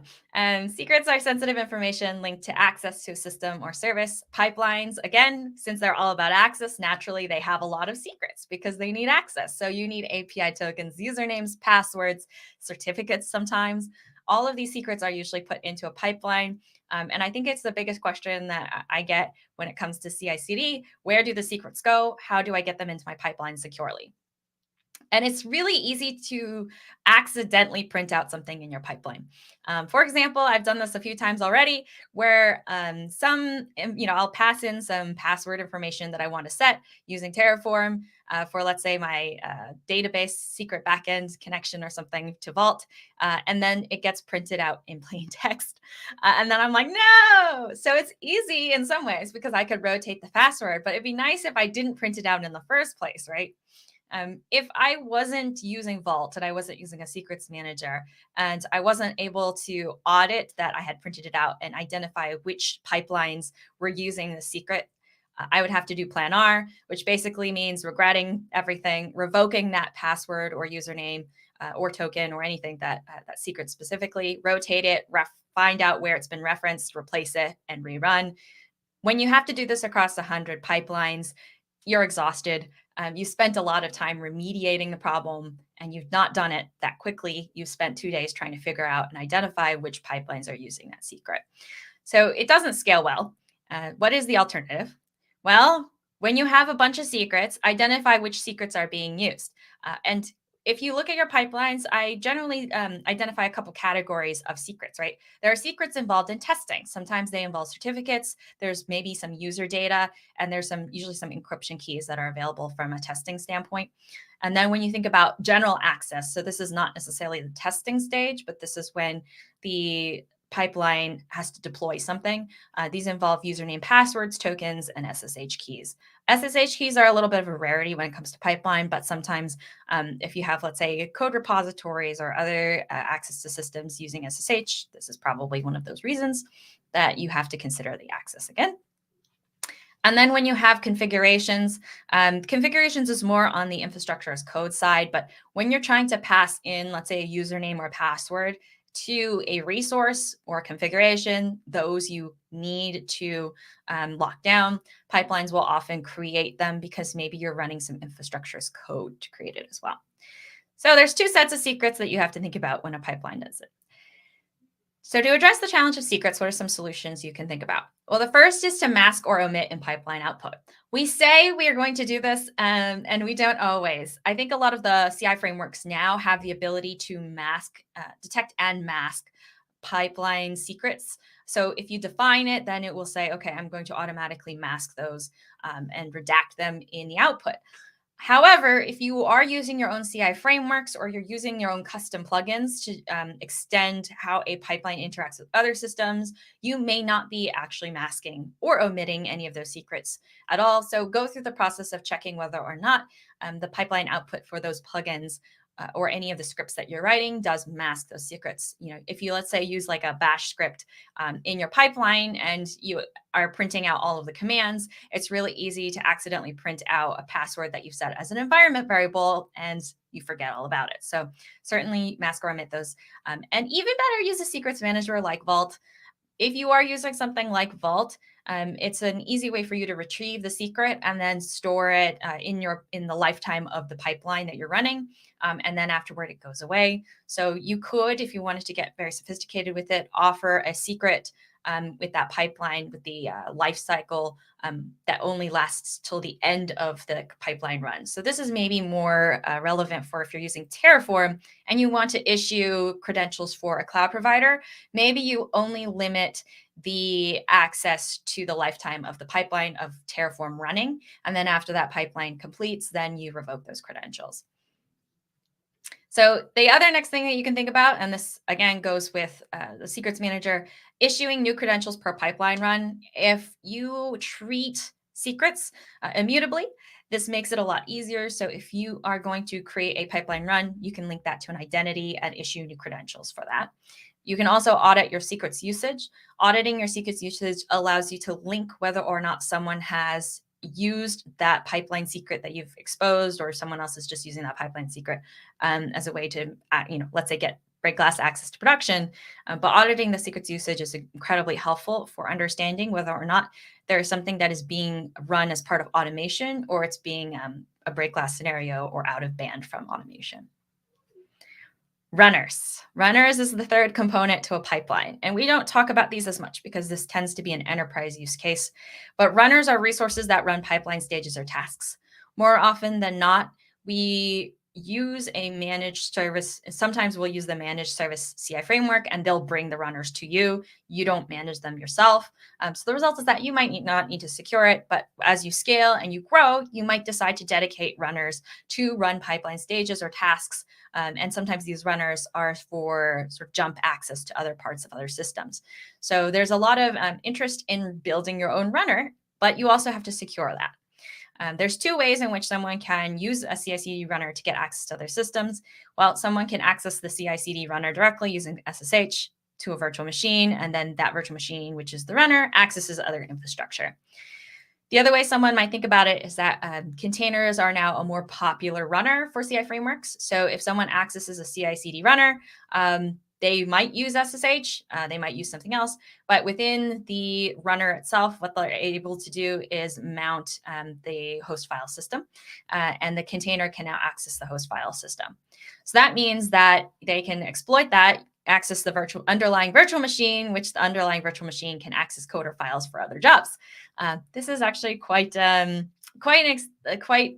interesting pattern, and it's got a few steps to it, but it is actually a lot easier to say, okay, I'm going to exploit other containers or other jobs that are running on the same virtual machine and see if I can get code or file access for the other jobs. So this is what happens when you have, I would say, like a multi-tenant CI framework that is running a lot of jobs at once. And you do want orchestration, you want workload density when it comes to runners. There's a cost efficiency to it, a resource efficiency to it, but there's also a security consequence as well. So How do you secure a runner? Well, most of the time when someone is looking at a runner, it tends to be a human accessing the runner directly.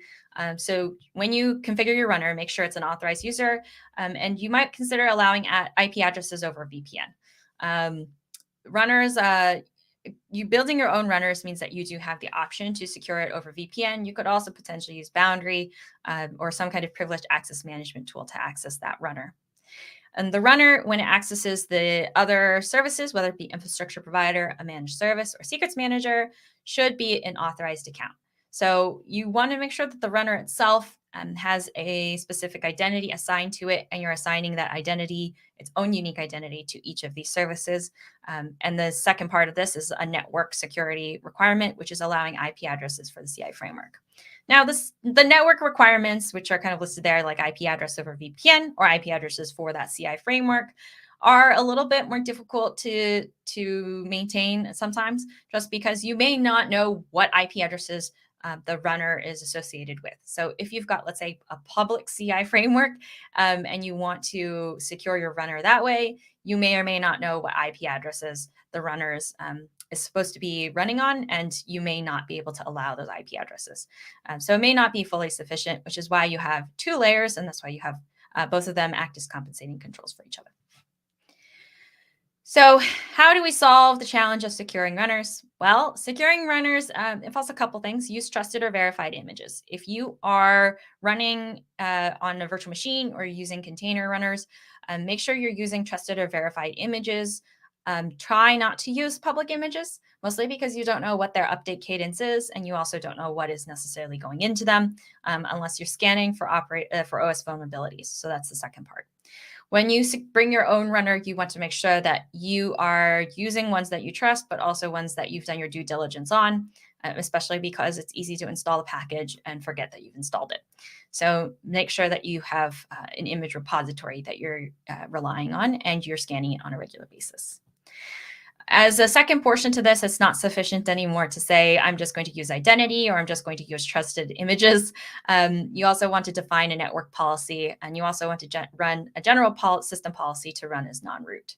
So both of them will offer you the ability to ensure that your pipeline, should something go wrong with either the image or someone accesses the runner anyway, you have adequate network policy as well as other system controls to prevent someone from exploiting additional parts of the system. So limiting the blast radius and mitigating any impact that someone might have. Finally, using ephemeral secrets and auditing remote access to the runner becomes a really important part of monitoring the system. Ephemeral secrets means that the lifetime of the secret only lasts for, let's say, the lifetime of the job. And this is actually a nice way to ensure that if someone does get access to the runner and they have access to secrets, they have a very limited amount of time by which they can access other systems. So that's helpful with the secrets manager.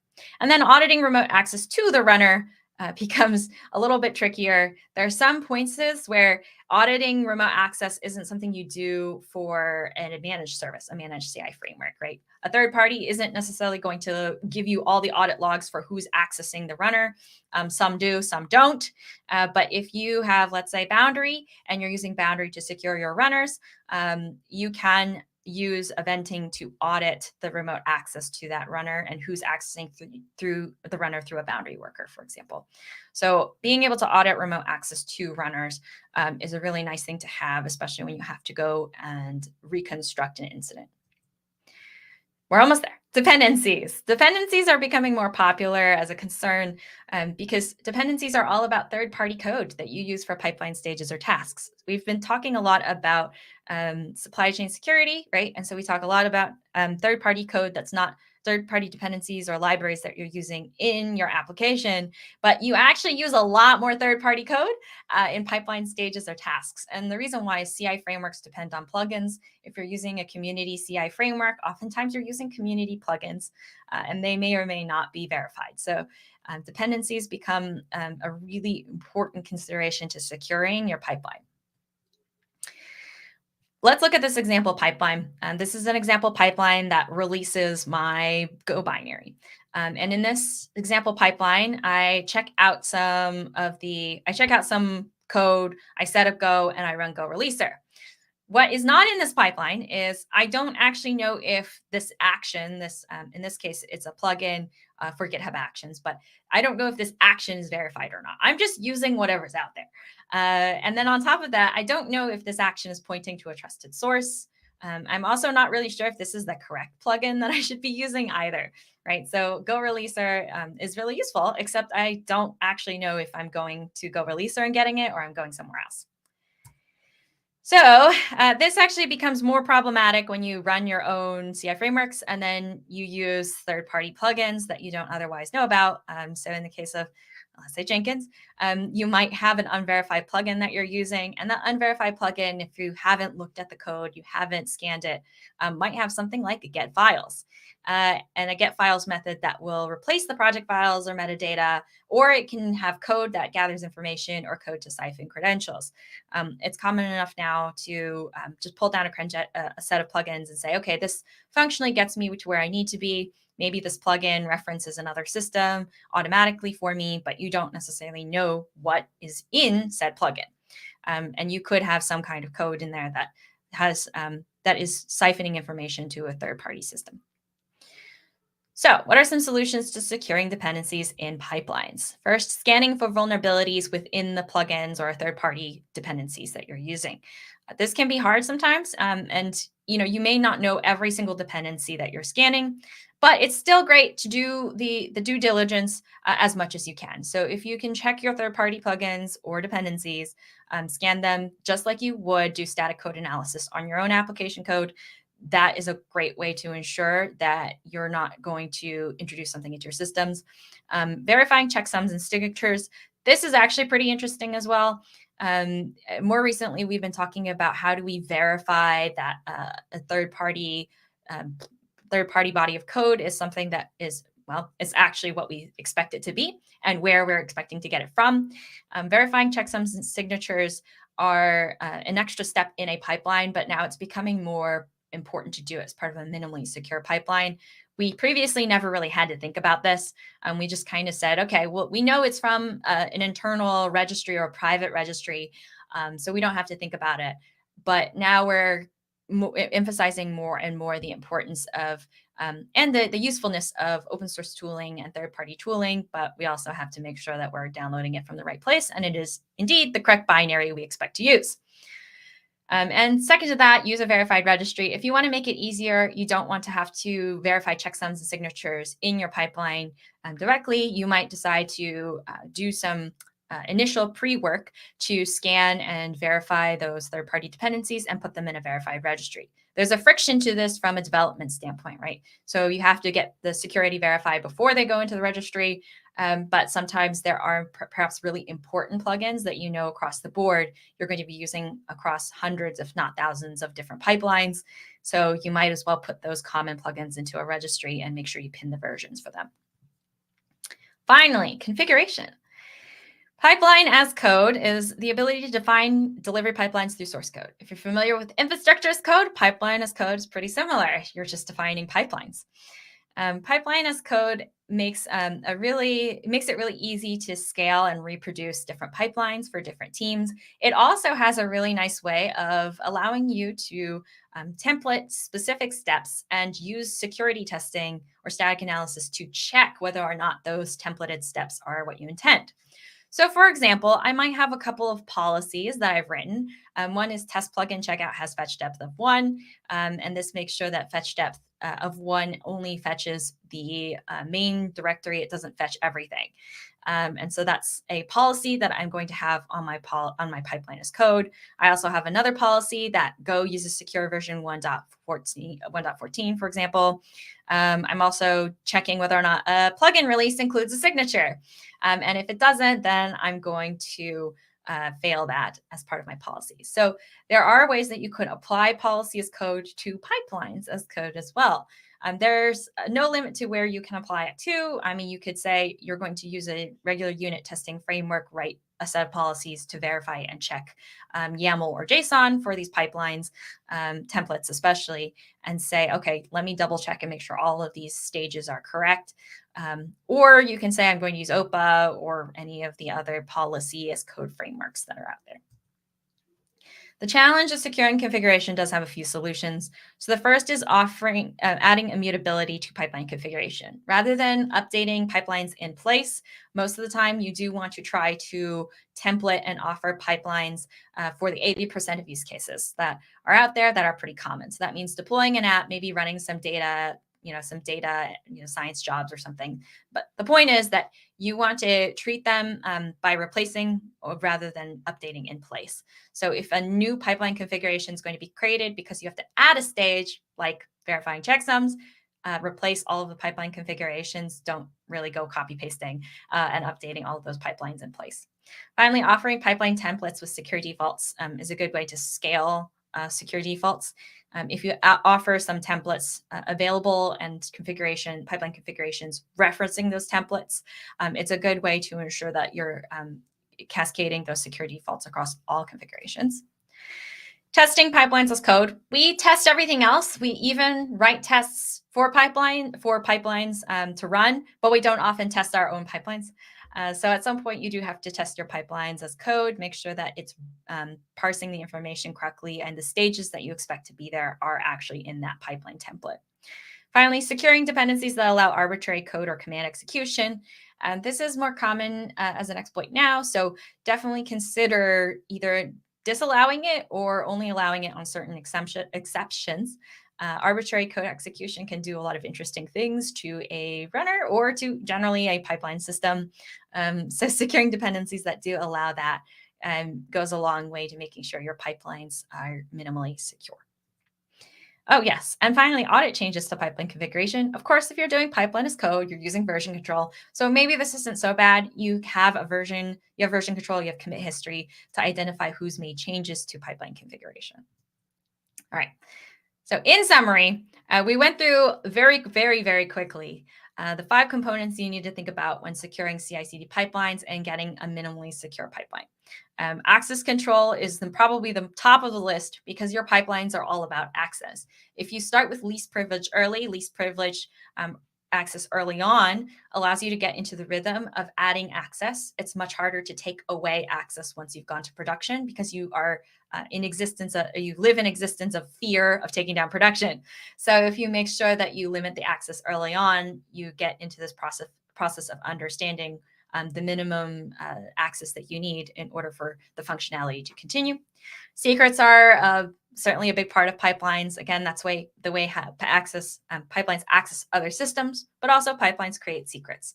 So the more you can secure them in one place, like using a secrets manager, the easier it is to audit and understand how that pipeline is accessing other systems. Runners are more popular as you scale CI frameworks, but when you bring your own runner, you do have to do your due diligence in securing the runner. And some of this might involve the extra work of scanning operating system dependencies, operating system vulnerabilities, keeping them up to date, patching them. As we generally know, patching can sometimes be a hit or miss. So that actually might be something you have to apply. The same process and automation you apply to patching for any other server, you might apply to runners as well. Dependencies are a growing concern. Previously, we didn't really think that much about dependencies. We just said, okay, we're going to pull these dependencies into our pipeline and we're going to use it because we just want to get to production. The reality is dependencies now are a little bit more difficult to secure. We're also depending more and more on third-party ones. So you also want to add some security requirements around your dependencies. And finally, if you haven't done it, certainly take a look at pipelines as code. Now there are ways for different pipelines to pick and choose and modularize different pipeline stages. The better you modularize your pipeline stages, the more likely you are to build some secure defaults into them, and the easier it is to scale these secure defaults across your organization. So with that in mind, if you get all of these in place and you secure all of these components in your pipeline, generally speaking, you're favoring immutability with your CI/CD pipelines at this point. From a security standpoint, it makes it a lot easier to replace the pipeline entirely rather than search and update every pipeline in place. You're naturally limiting the blast radius because you've built the security into your pipeline without necessarily granting massive amount of access from the very beginning. So you're automatically limiting the blast radius. So it kind of saves you time down the line long term. And automating to reduce friction is built in as part of the system as well. So just as much as pipelines automate your path to production, you also probably want to automate the automation that automates your path to production. So automating all of this to reduce friction helps scale your pipelines. It also ensures that they are consistently deployed with the right attributes and secure attributes of that. With that, thank you very much. If you have any questions, feel free to drop them in the chat. And if you have any other ideas or comments on how to expand this further, I definitely welcome them. Reach out to me separately if you'd like.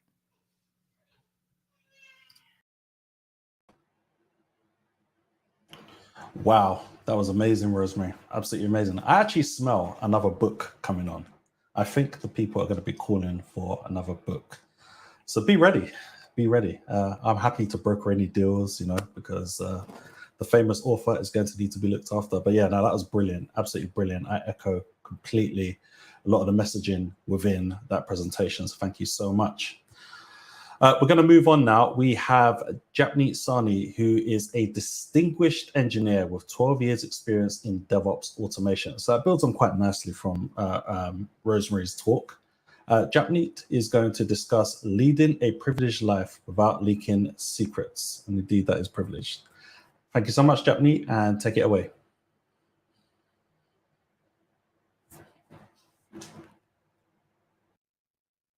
Hello, everyone. Welcome to HashiTalks Secure. I hope you all are having a great day so far. So when we are talking about security, you all must have heard about the buzzword nowadays, which is zero trust security. This term basically signifies that you should trust nothing and authorize and authenticate everything. In our today's talk, we'll learn about how in the context of resources often residing in private networks and cloud environments, the integration of HashiCorp Boundary and HashiCorp Vault helps us in achieving the core fundamental of zero trust security. My name is Japneet Sahni. I'm a cloud and DevOps consultant at Octa. I'm passionate about DevSecOps tech tools and technologies. I'm also a HashiCorp Boundary core contributor for this year. Now let's start with our talk. So the agenda for our today's talk is going to be something like below. We'll start with the traditional workflow for privilege access management. We'll see what are the different challenges with such a kind of a workflow. And then we'll see how Boundary Vault integration comes to the rescue. We'll try to understand a couple of use cases for accessing Windows and Linux servers as part of this PAM. And then we'll finally end this talk with a nice demo. Okay, so let's see what a traditional workflow for PAM looks like. Let's see, we have to access a private resource. It can be a database or a virtual machine. And these machines reside on private data center, on premises, or any private network of a cloud service provider. Now a user, let's take an example of a database administrator who wants to access the database in this private network. He is ideally not on the private network. They are either working in their office or they're working in their homes. Now, if this user has to connect themselves to the private network, first of all, the organization set up a VPN gateway or a Bastion host. In case of VPN, they might get an IP address that puts them on the network, or in the case of Bastion host, they need to get their SSH keys configured. Once we are inside this private network, we can literally access everything. So in practice, what we probably also do is have some form of firewall setup that's going to restrict traffic. So in our case, we are going to create a firewall that says, okay, traffic can go from a Bastion host or from a VPN to this database residing in the private network. And finally, once the user connects all the way through the database, they also need a username and password to connect to it. So if we consider this workflow, you will notice that there's a bunch of information the user needed. Firstly, the user needed to have a VPN or SSH credentials. Secondly, they needed to know the IP or the host name to connect to. Then finally, they actually needed the database credentials to get all the way through to that system. Now let's see what are the challenges with such a kind of a workflow. The very first one being the onboarding and the offboarding of users. I don't want to distribute VPN credentials and SSH keys to everyone who joins the company or everyone who leaves the company. This would definitely become a burden, especially if we consider best practices like key rotation on a regular interval. Secondly, once a user has VPN access or access to Bastion host, she literally has a wider network access, thus increasing the attack surface. As seen in the last slide, we will try to bring in some firewalls in order to mitigate this issue. Now, this firewall setup is fine unless and until we have small number of static hosts where IPs aren't changing much, but this wouldn't scale when we have a highly dynamic infrastructure, especially that auto scales. Also, nowadays, we are moving to more ephemeral platforms like Kubernetes, where if a node dies, applications might be migrated to a different node.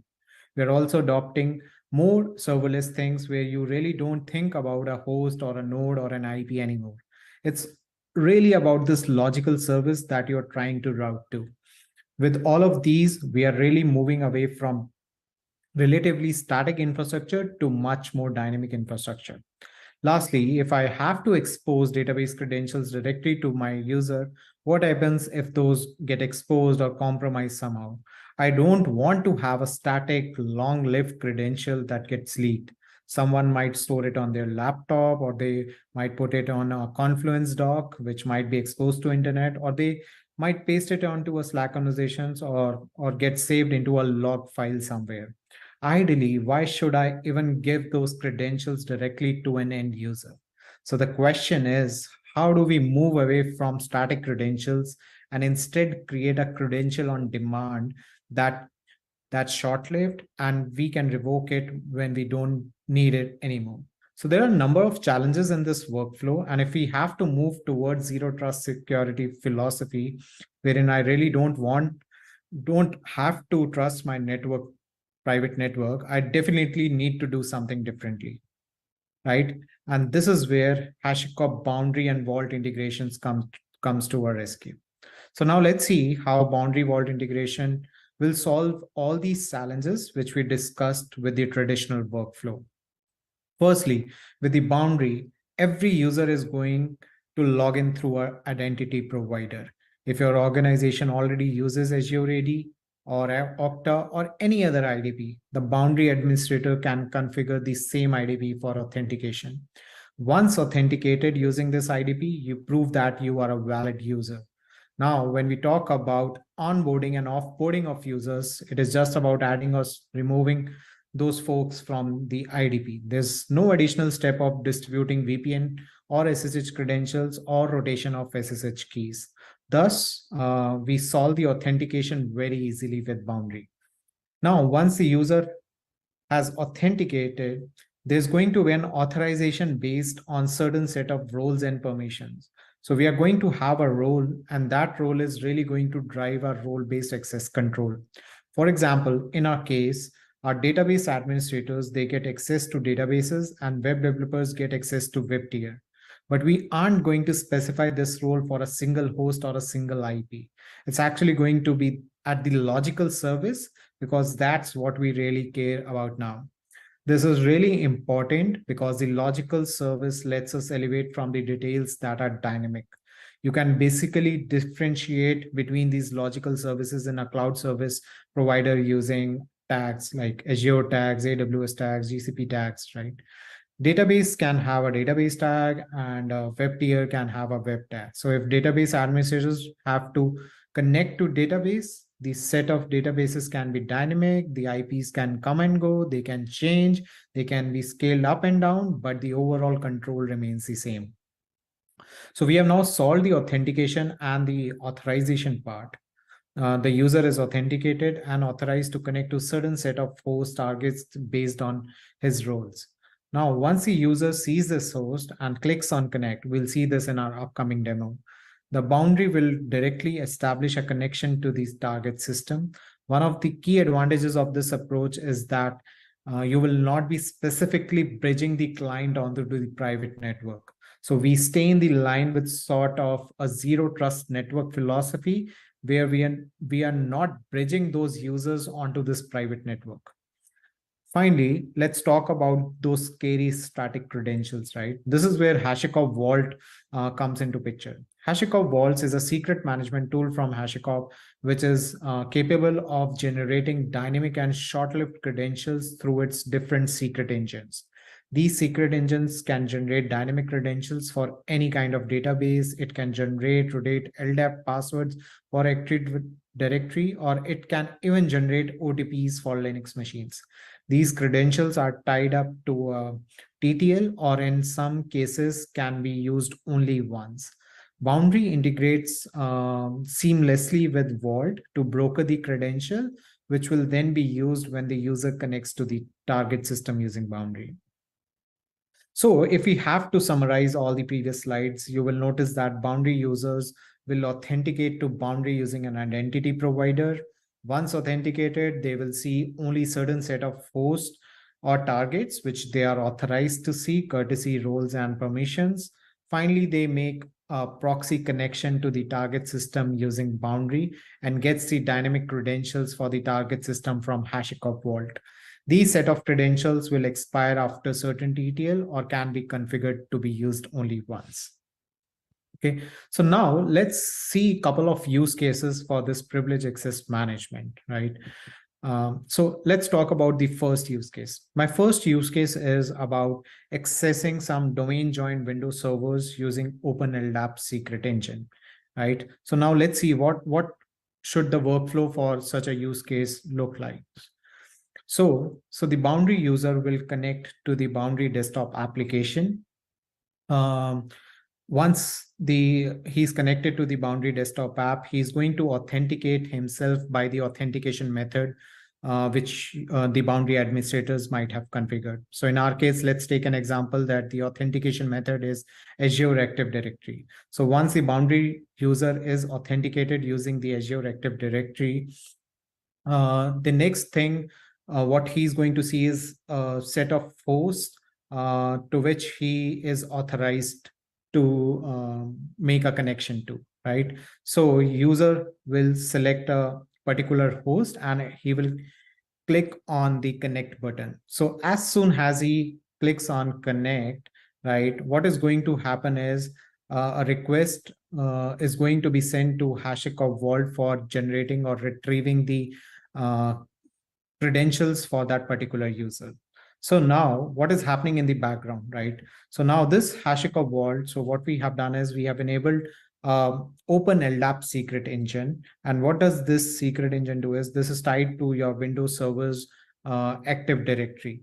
And this secret engine is capable of generating your or rotating your Active Directory passwords every n hours. It could be 5 minutes, it could be 1 hour, it could be 4 hours, or it could be 8 hours, right? So it is based on certain TTL. And this Windows Server Active Directory is in turn domain joined with your Windows servers, right? So now HashiCorp Vault is going to return back the AD password, and it is also going to send you a proxy URL. Using that URL, the Boundary user is going to make a proxy connection to the Windows servers and provide the AD password, which is returned by HashiCorp Vault to that Windows servers, and he should be authenticated successfully. Okay, so this use case is for the Windows servers. Now let's try to understand the other use case, but this time it's for Linux users, right? So what if we have to access Linux servers with local accounts? And what we can make use of here is the SSH OTP secret engine from HashiCorp Vault. So now let's see the workflow here. So same as before, the Boundary user goes to Boundary desktop app, he authenticates using the Azure Active Directory. Once authenticated, he sees selected host or which he is authorized to see, right? And once he clicks on that connect button, right, he is going to, so in the background, the request is going to go to the Vault, right? And Vault is going to give a OTP. It's going to generate an OTP for that user and that particular Linux machine. In using this OTP and the proxy URL, the user is going to present this OTP to that Linux machine, right? Now, there should be someone who has to authenticate the authenticity of this particular OTP, whether it's a valid or an invalid OTP, right? So for this, what is going to happen is there is an agent which is going to be configured on all of these Linux machines, which is a Vault SSH helper. And this agent is responsible for validating that OTP, which is presented by the user with the HashiCorp Vault. So if the OTP is valid, the user will be automatically be authenticated into that Linux machine. So now let's try to see these two use cases as part of our demo, right? So if you notice here, so this is HashiCorp Vault, right? In HashiCorp Vault, I have configured an SSH secret engine, and you can see all the SSH roles, OTP roles over here for every user. Similarly, I have an open LDAP secret engine for the Windows use case, right? So this is the HashiCorp Vault configuration. Now this is Boundary, HashiCorp Boundary UI. Here you can see an organization where you organize all your projects and IAM resources. In the Boundary project, you can see that I've configured Azure AD as my authentication method. In the user sections, you will see all the Boundary users who have already authenticated to this Boundary system. This is the roles where the authorization happens, right? So if I click on any of the roles, you will see that this principal test vault-user1 has certain amount of permissions, right? So this user can do those things. Now, if I go to an HashiTalk project, you will see that it organizes all the resources such as targets and host catalogs, right? So in the host catalogs, we'll talk about the static catalog first, right? So in the static catalog, right? So what you actually do is you configure all your hosts manually. So you basically create host sets, and host sets can have multiple Linux hosts. So if I go and click on a certain host, you will see that I've configured these hosts manually, right? So I've given an IP for this particular host. Now, if I go back to host catalogs, I'll see the other type of catalog is a dynamic catalog. So this is an Azure dynamic catalog. So if I click on this catalog, you will see that I don't have to configure host. All I have to do is just create an host sets, and all the hosts will be filtered based on certain tags, right? So the host will be automatically be dynamically populated. So credential store is something which is going to be responsible for generation of your credentials. So in our case, we are using HashiCorp Vault as a credential store, right? So if I go back to the credential libraries, I'll see that I have multiple user-specific credential libraries. So every Vault path is user-specific, right? So if I click on, and this is like a dynamic credential library. Here, this is not a user-specific. Indeed, the information will be populated from the Boundary user's account, right? So if I go back to the targets now, right? Targets is something which the users are going to use for initiating these sessions. So this target is made up of two things. One is the credential libraries, and the other thing is the host sets or the host which you configured in the last. So this is a user-specific target, which is tied to a user-specific credential library and a host. So now this is Boundary desktop application, where I have authenticated using Azure AD. So I can see all those targets which test vault-01 user has access to. So he has access to these three targets. First of all, I'm going to click on the Linux target for this host. I will see that I'm able to see three different types of host, Linux host for this user. So now if I have to connect to this Linux host 3, I'll click on the connect button. I'll see a couple of information here. First is the proxy URL, and the other thing is the OTP, which is generated from HashiCorp Vault. So what I'm actually going to do is copy this OTP and make a note of this proxy URL, because I'm going to use this port for making a proxy connection to that Linux machine. So I give my proxy port number, and I paste my OTP, which has been generated by HashiCorp Vault, and boom, I'm authenticated to my Linux host 3 machine, right? So now if I close this and I go back to sessions, I can see all the active sessions which has been initiated by this particular boundary user. So next, we'll go to the Windows target. Similarly, we'll see 3 Windows servers, right? I'll try to connect to one of the Windows servers. I'll click on connect. Again, I'll see a couple of information, the same proxy URL. And this time I'm going to see a password, the AD password for test vault -user1 user. So this is the AD password. I'm going to copy this password, take a note of the proxy URL. I'm going to change the proxy URL to the exact port, click on connect, and I'll present my AD password, which has been generated by Vault, and boom, I'm connected to my Windows servers, right? So this is how we connected to our 2 use cases for Windows and Linux servers, right? Now, if we see from the infrastructure side or the infrastructure as code side, right, all the configuration has been done using Terraform. So Windows Open LDAP, secret engines, configuration of those secret engines within Vault, right? Creating all those Open LDAP secret roles for every AD user, right? And similarly, enabling of the Linux SSH OTP secret engine, and then similarly creating roles for every Linux role or every OTP role, right? Similarly, at the boundary side, all the organization, projects, authentication method, everything has been done using Terraform, right? This is where your boundary vault integration happens, right? Creation of the credential store as a vault, creating all the static host for Windows. And if we see here, we are creating all the roles, targets, everything using Terraform. Similarly, we are creating static host for Linux. If you see the target, right, we are using the port as 22 and 3389 for Windows, right? Similarly, what we are also trying to do is creating dynamic catalogs. These are Azure catalogs. As of now, Boundary only supports AWS and Azure as the provider.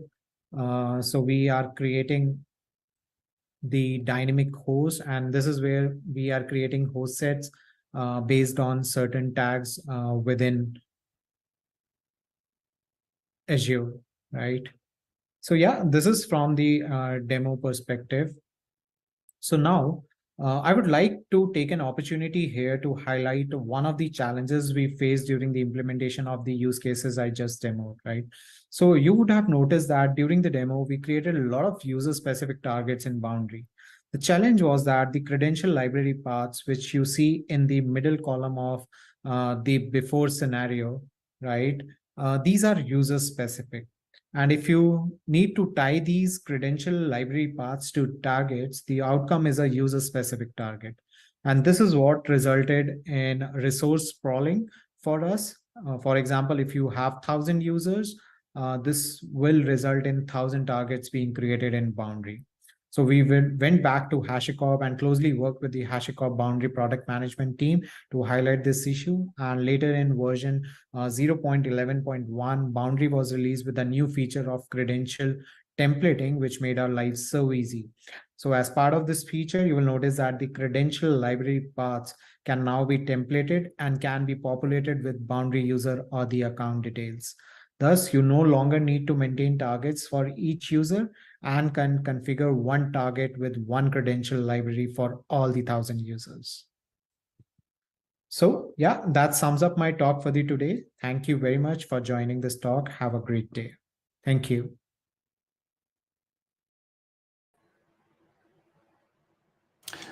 Thank you so much, Japni. That's another talk that's a brilliant, prerequisite for the 2 talks that Nick and I are giving tomorrow. I think you've laid a lot of foundation, which is going to be very, very vital for people to follow along some of the amazing stuff that we're going to show you. So thank you so much for a brilliant talk. We're actually down to our last two talks for the day. So we're getting there. I hope you've enjoyed it so far, but we still have more fun to come yet. Next, I'd like to introduce Narendra, who is going to discuss implementing console service mesh. Over to you.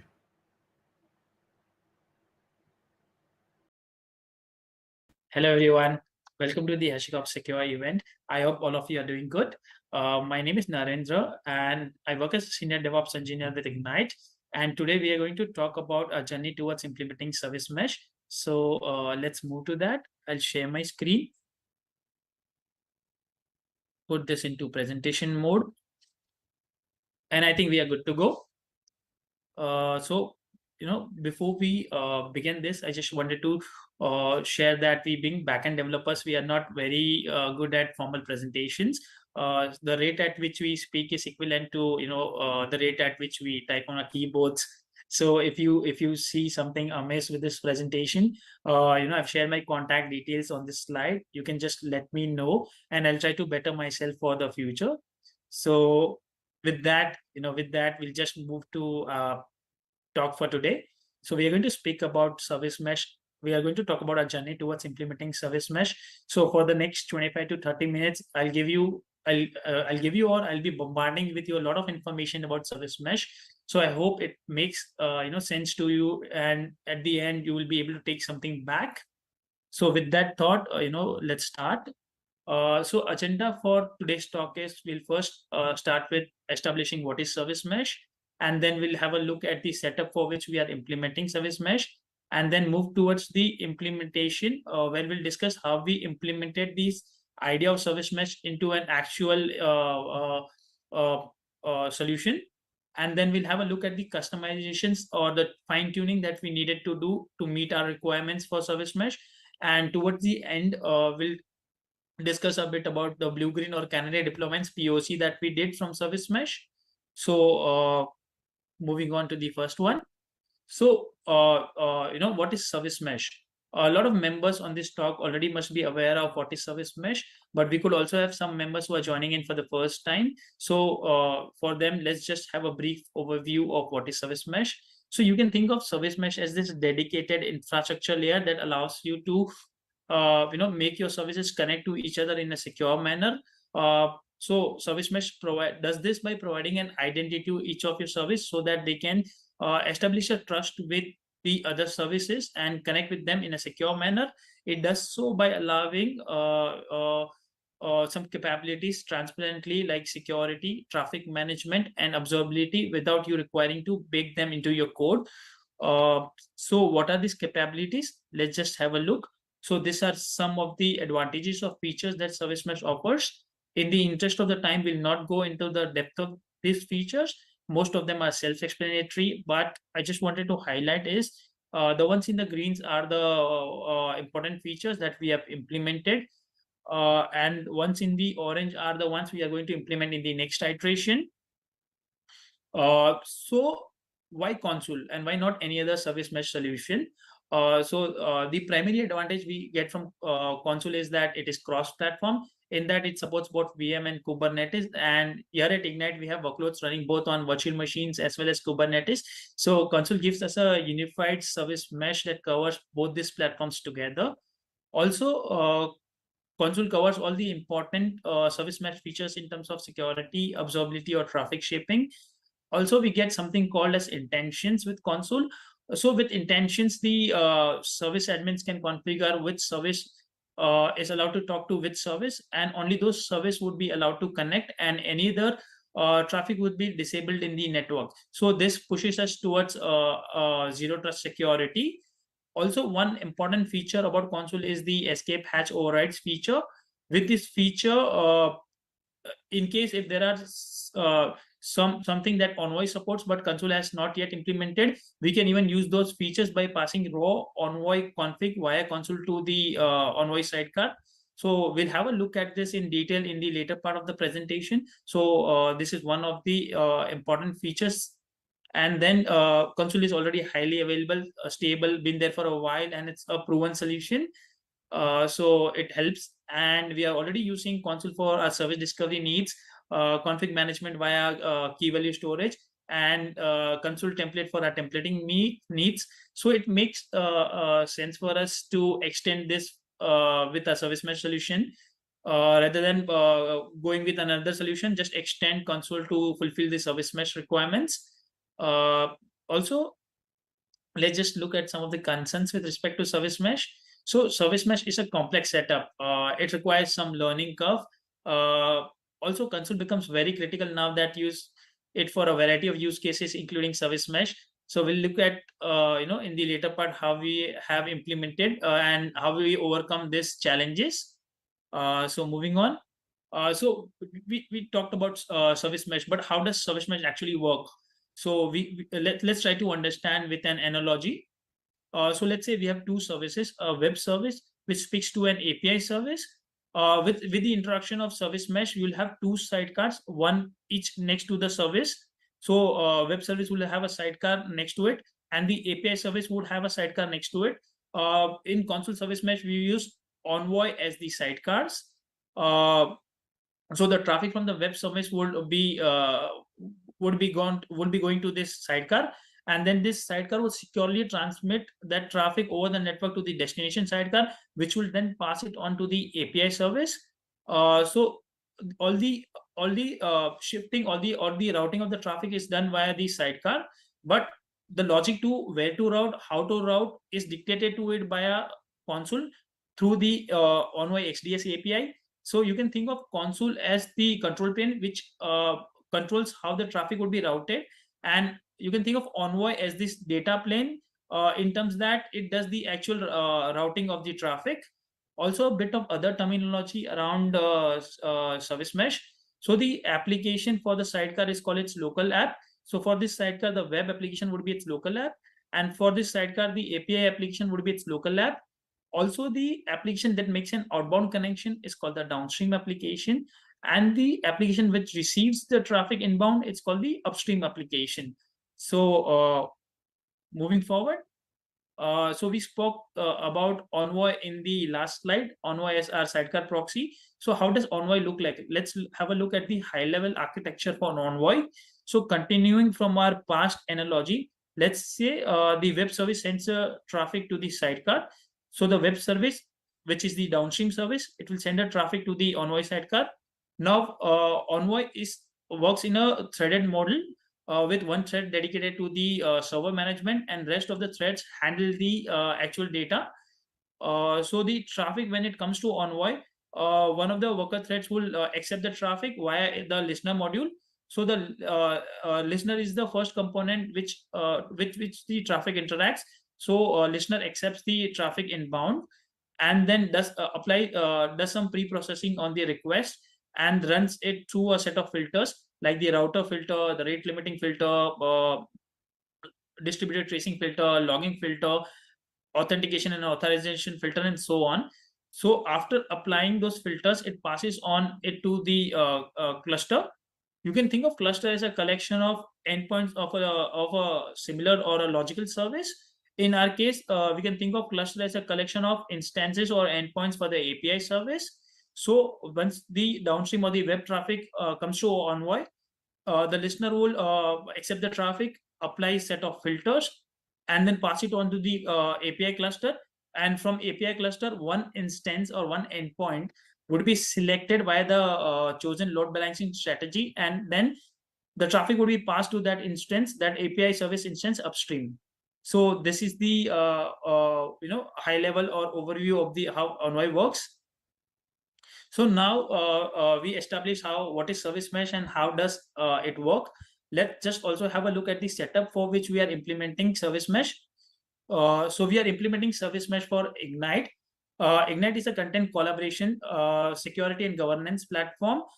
We serve more than 17,000 customers worldwide, and the service for which we are implementing service mesh at Ignite is the Ignite Object Store. You can think of Ignite Object Store as the heart of the Ignite ecosystem or Ignite platform, in terms that it handles the entire content life cycle for our customer data. Let's just have a look at the traffic stats. So we observe more than 1 million requests per second for our object store, and there are more than 200 queries per second on the database. this can also be validated via these functional stats. We have more than 100 petabyte of customer data at rest, and we ingress close to 1.5 petabyte of data per month, and we egress or the downloads are more than around 7 petabyte per month. So this is constantly growing, and this is a very high traffic app, and hence we have the need to ensure the traffic to the service is always safe, secure, and legitimate, and verified and validated. So for that reasons, it's important to have a solution like Service Mesh for it. And this is one of the reasons why we implemented Service Mesh for the Ignite Object Store. So this is the high level architecture of the object store. So the object store functionality is bifurcated into pools depending upon the functionality it offers. So we have one pool that handles the uploads, one pool that handles the download. We have one compute pool that handles all the background jobs, and we have one pool for filers. Filers is the you can think of filers as this staging area where all the uploads are staged before they are persisted to the end storage. So this object store interacts with a lot of middleware, like we make a very heavy use of caches, databases, both RDBMS and NoSQL. We also interact with a lot of storage solutions, like on cloud storage solutions like AWS, Azure, GCP, Alibaba, and others. We also make heavy use of PubSub queues to process a lot of asynchronous tasks, secret managers, config management solutions, and so on. Also, there are a lot of internal services that connect to the object store, like video services, preview services, audit, billing, and so on. Also, the end user or the customer can also access the object store by logging into his favorite browser and access the object store. He can also install the desktop app and use Ignite as his file system. Also, a lot of customers use migration app to migrate data into Ignite from another providers. So this is the high level overview of the Ignite object store. You can see the amount of scale and amount of complexity and different components that it interacts with. So to ensure all these interactions are secure, we augment each of these components with a service mesh solution via Envoy sidecar, which are powered by Consul. So this ensures all the traffic on our network for the object store is always safe and secure. Now that we saw the architecture for the object store, let's just also have a brief overview of how Consul works at Ignite. So like we discussed, we have workloads both running on VM and Kubernetes. So we have the cluster configured both at both ends. For the VM, you can see it's a standard highly available Consul setup with each node having a Consul client that connects to the Consul servers. For Kubernetes, we have installed Consul via the standard Helm chart, and each pod has this sidecar running with it that handles all the service mesh functionality. Also, one thing to point is that we do not have any Consul servers installed in Kubernetes. Rather, Kubernetes connects to the Consul servers on the VM side via the external servers configuration. So with this, what we get is we get the entire entire platform comprising of both VMs and Kubernetes into a single Consul data center.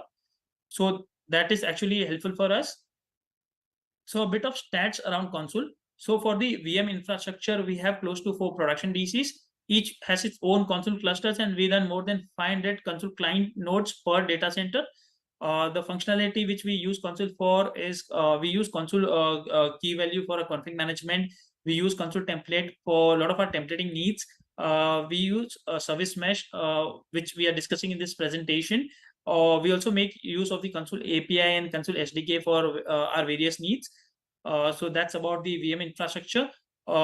Similar to the VM infrastructure, Kubernetes also has one Consul cluster for each production DC. It's a pure service mesh setup which connects with the Consul servers on the VM side, and it's being installed with the standard Helm chart. So now we established what is service mesh, and we also had a look at the setup for which we are implementing service mesh. Now let's have a look at the how we implemented or how we moved from a idea about service mesh to an actual implementation. So before we begin, we just wanted to point out that the entire configuration for service mesh at Ignite is done with infrared code perspective, so that the solution is reliable, consistent, and could be easily replayable in case of any issue. In case of any let's example say that there is some issue with the infrastructure, we can, or there is a config drip, it could be automatically remediated with the infrared code approach. We have done that with the help of Puppet for VMs. We are using Helm for Kubernetes. And one thing, with this implementation, we also wanted to get this working in a safe manner. So we have separate flags for switching on and off the sidecars, and separate flag for routing of traffic via those sidecars. Now, why do we have these two separate flags? With the flag to switch on and off sidecars, we get an opportunity to beforehand switch on the sidecars, do all our checks, validate them, and see if they are functioning correctly. After that, we can just route traffic to those sidecars via switching another flag. Also, in case of any unforeseen issue, we can always route the traffic away from those sidecars via switching of the routing flag, but we'll still have those sidecars available for our debugging purposes. So for that reasons, we have two different flags for routing and switching on the sidecars. We also deployed sidecars with zone awareness config. Now at Ignite, it's a very high traffic app, and the object store, at the object store, we constantly have some uploads or download ongoing, and a lot of them are large uploads. So any interzone traffic would incur a very high cost. So with zone awareness, we have deployed service mesh with zone awareness to ensure that the traffic for an entire request will always stay in the single network zone, and it will save us the interzone charges.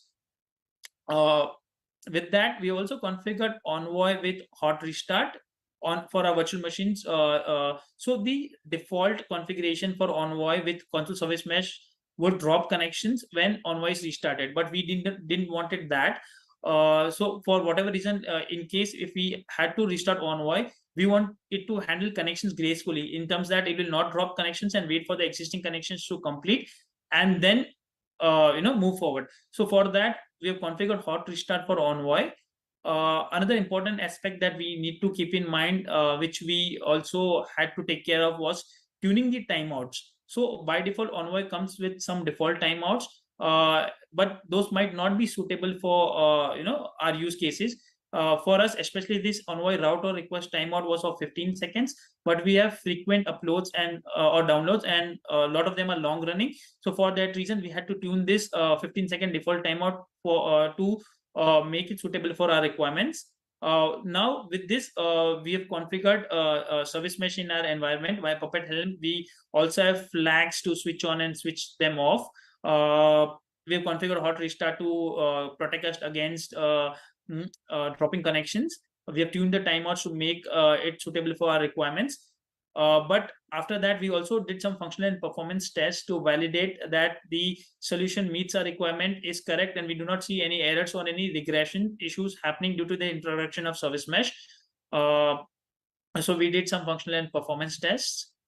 After that, we also have our own monitoring dashboards, and we have also configured logging and alerting. This is useful in terms that if there is any issue on the system, we get to know it beforehand, before the end customer notices it. So we have implemented our own solution for that. Also, we have configured a failover strategy for going live. We'll discuss a few of them in the next slides for better understanding.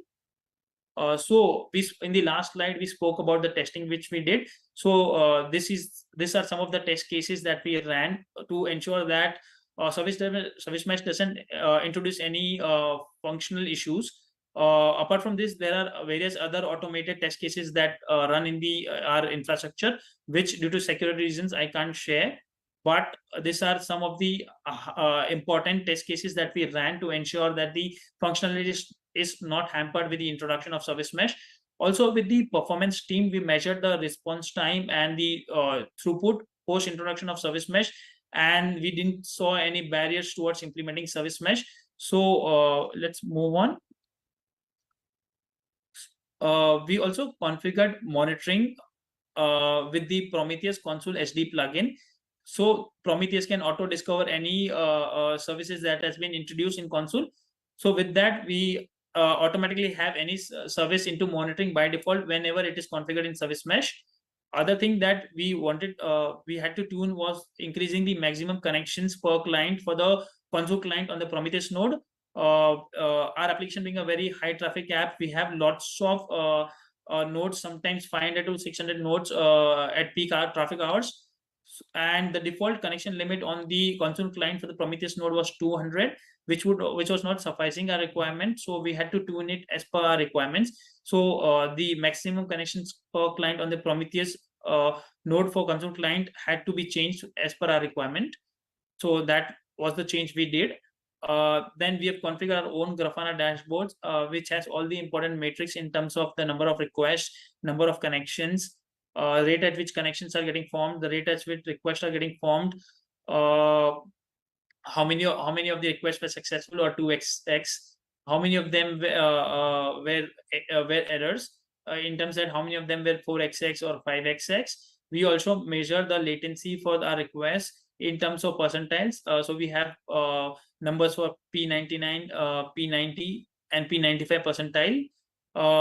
We also have metrics for circuit breakers, metrics for timeouts, and then we have we also have metrics around how the certificates are managed for Envoy via Consul, and the uptime and all of the other information.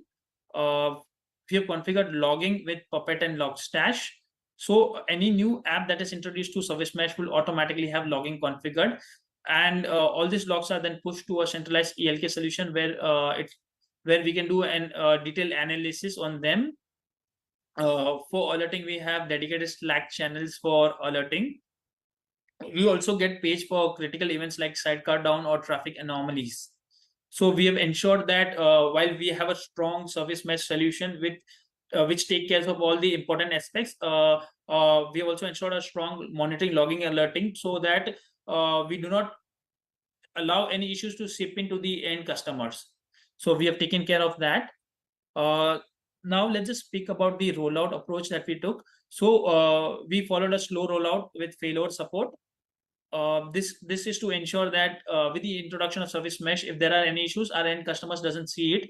So our L1 and L2 proxies have direct connectivity to our application as backup. So in case the primary or the Envoy side, which is the Envoy sidecar, if it fails a health check or if it goes down, then the traffic is routed through these backups directly to the application.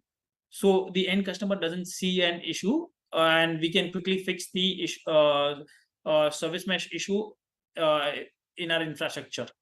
Also, a lot of microservices connect to the object store. So for those microservices, also we have a flag in Consul KV, with which in case of issues, we can quickly move away the traffic from those sidecars and allow the direct connectivity to the application. This is done via the application's long polling the Consul KV, so they can quickly update any changes in the Consul KV.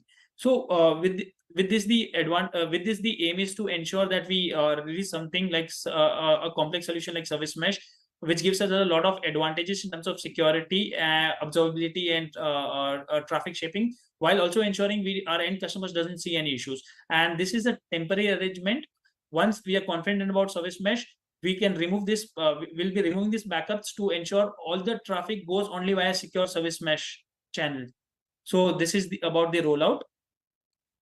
So we spoke about our implementation journey. Now just let's have a look at the customizations that we had to make so that the service mesh works correctly according to our requirements. So one of the important customization that we had to do was the graceful handling of the sidecar lifecycle.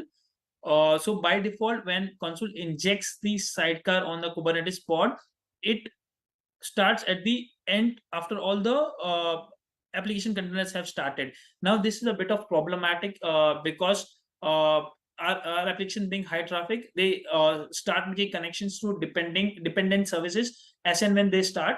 For the time which this sidecar is not available, the application containers will get connection refused for connecting to the dependent services. In fact, in our QA environment also, we get thousands of errors for each pod when it starts up. because it is not able to connect to dependent services via sidecar, because the sidecar starts at the very end. So for that reason, we fork Consul to create our PR that will solve this problem for us. So with this PR, what we have done is we have configured the service mesh sidecar to start as the first container in the Kubernetes pod and the last container to be stopped. So due to which, whenever our application container starts, it will always have the sidecar available to connect to the dependent services. So this PR is helping us achieve that. These are some of the other customizations that we did. From our Consul advantages slide, we spoke a bit about escape hash overrides. So we have used escape hash overrides to achieve a lot of our features that were not present in Consul. So some of them are now present in Consul, and we have done away with some of this and have used them directly via Consul. But just wanted to highlight that when those features were not available via Consul, we had used escape hash overrides to pass in raw config via Consul to Envoy and get these features implemented. Apart from that, one thing which we wanted to highlight was we have our own custom build for Envoy for CentOS 7, since we are using CentOS 7 in our infrastructure, and due to the glibc being run on an older version on CentOS 7, the latest versions of Envoy are not compatible with it. So along with the Envoy help from the Envoy community and these useful links, we bypassed the TCP stats extension that was dependent on those outdated glibc versions and build our own binary for Envoy, custom binary for Envoy, similar to the custom binary that we have for Consul to meet our use cases. So that was about the customizations that we had to do for our service mesh requirements. Now just let's have a quick look at this blue-green or canary deployment approach that we did with service mesh. So we did a small POC wherein we leverage service mesh to do blue-green or canary deployments. Let's just have a look at that. So initially, all the traffic client traffic would always go on one particular version. But now let's say you introduce a newer version, a version called V2 with service resolver. You can, with the service mesh service resolver config, you can divide your versions into subset. You can have one subset for version 1 and the other subset for version 2. And with service splitter, you can route all your traffic to an existing or the current version, such that all the traffic would go to the version 1 and no traffic would go to the newer version. Then we can start sending some test traffic to the newer version with service router. Let's say we start sending test.ignite.com, that's test traffic to the newer version. We verify everything works on the newer version. It works as per our expectations. Once we verify that, we can slowly start gradually increasing the amount of traffic that we send for the newer version. For example, we can start sending 50% of our traffic to the newer version with the service splitter configuration. Once we are good with this and we see it is performing as per our requirements and has the correct performance, then we can gradually increase or send all the traffic to the newer version. Let's say we can send all the traffic to the newer version with this service splitter, sending 100% of the traffic to the newer version. Now there would be no traffic on the older version, and we can clean the older version. So now you'll have all the client traffic going to the newer version. So the aim of this POC was to ensure that we can leverage service mesh for something like blue-green or canary deployments and send out our releases to customers in a safe and secure manner, and ensure that the newer version that we are sending out to the customer does not have any performance issues, bottlenecks, or any functional issues. So this will ensure that the newer version that we are sending is safe, secure, and meets our customer requirements. So with this, we come to an end for our presentation, but that's one important slide that we still have to share. So we wanted to thank some of the team members. We wanted to thank the DevOps infra and perf team at Ignite for moving or helping us move something like service mesh from an idea to an implementation. We also want to thank a couple of members at HashiCorp, Luke, Blake, David, and the entire HashiCorp community for helping us whenever we got stuck and helping us with our questions. And thank you to HashiCorp as well for the truly great products that you make. So with that, it's my time over here. If you like this presentation, then do have a look at the other blogs at Ignite as well. And with that, I'll take a leave. So thank you everyone for joining us for this presentation. I hope you can take something back from this. And thank you everyone for joining it. So bye.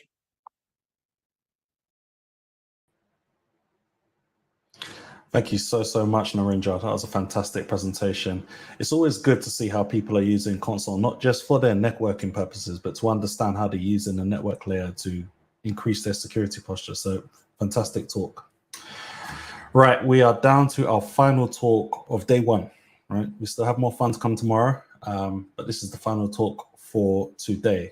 And it's my absolute pleasure to introduce you to Peter, who is a community architect for cloud native tools.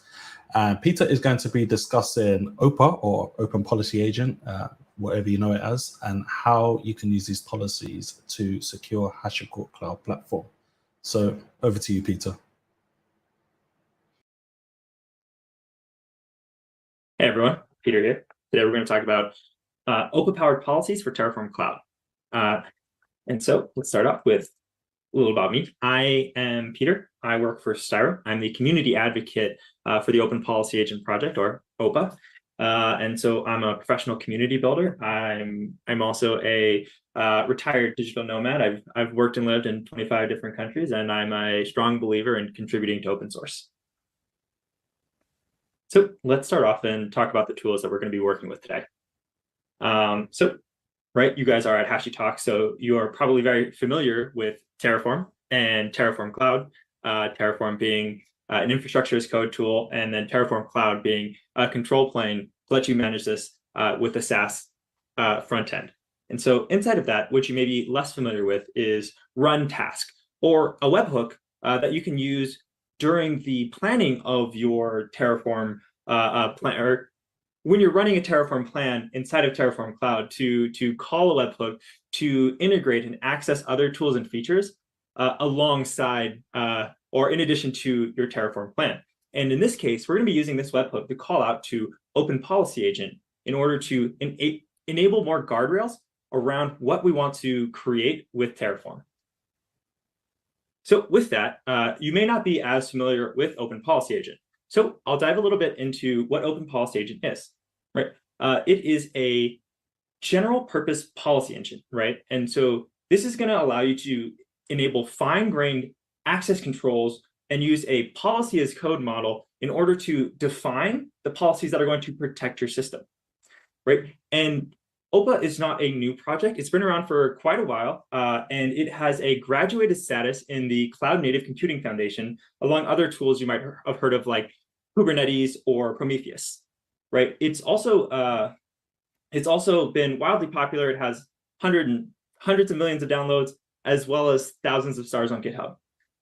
And so now that we have a high-level overview of what Oppa is, let's talk a little bit about how it works.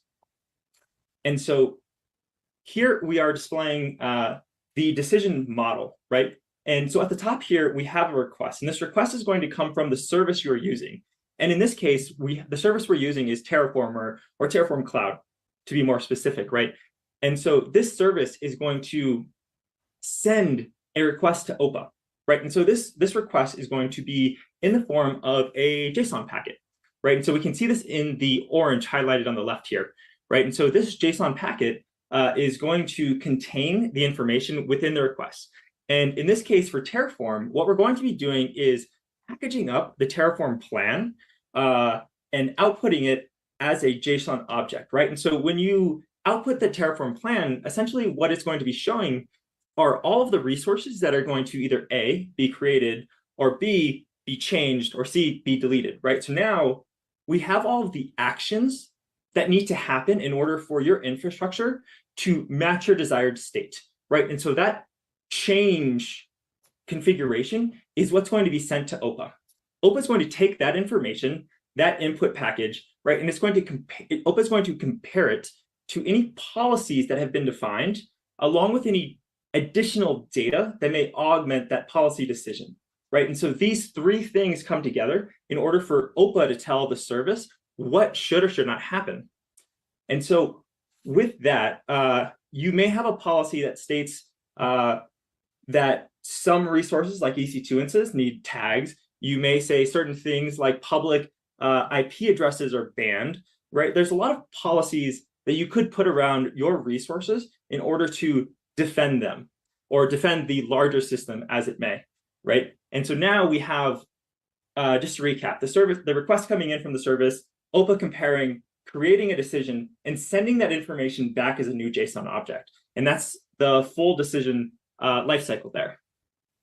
And so with that, right, why are we doing this, right? And so we are defining our policies as code because this is going to give us a clearer picture of what needs to happen, right? We're going to be building our policy development lifecycle, right? And so this is going to start from authoring, like understanding what exactly it is that you want to create in plain English, right? And then checking for impact, right? When you are writing policies, especially around creating resources and infrastructure, you want to understand what that policy's effect is going to have on those resources, right? And so you want to know, like, if I create this, am I going to block engineers from being able to create an API gateway that they need in order for their applications to run, right? So you want to be able to understand what's going to happen before you apply these policies and after, right? And then you're going to have distribution or deploying these policies to the enforcement point, right? And so in the case of Terraform Cloud, Oppa is actually running inside of Terraform Cloud. So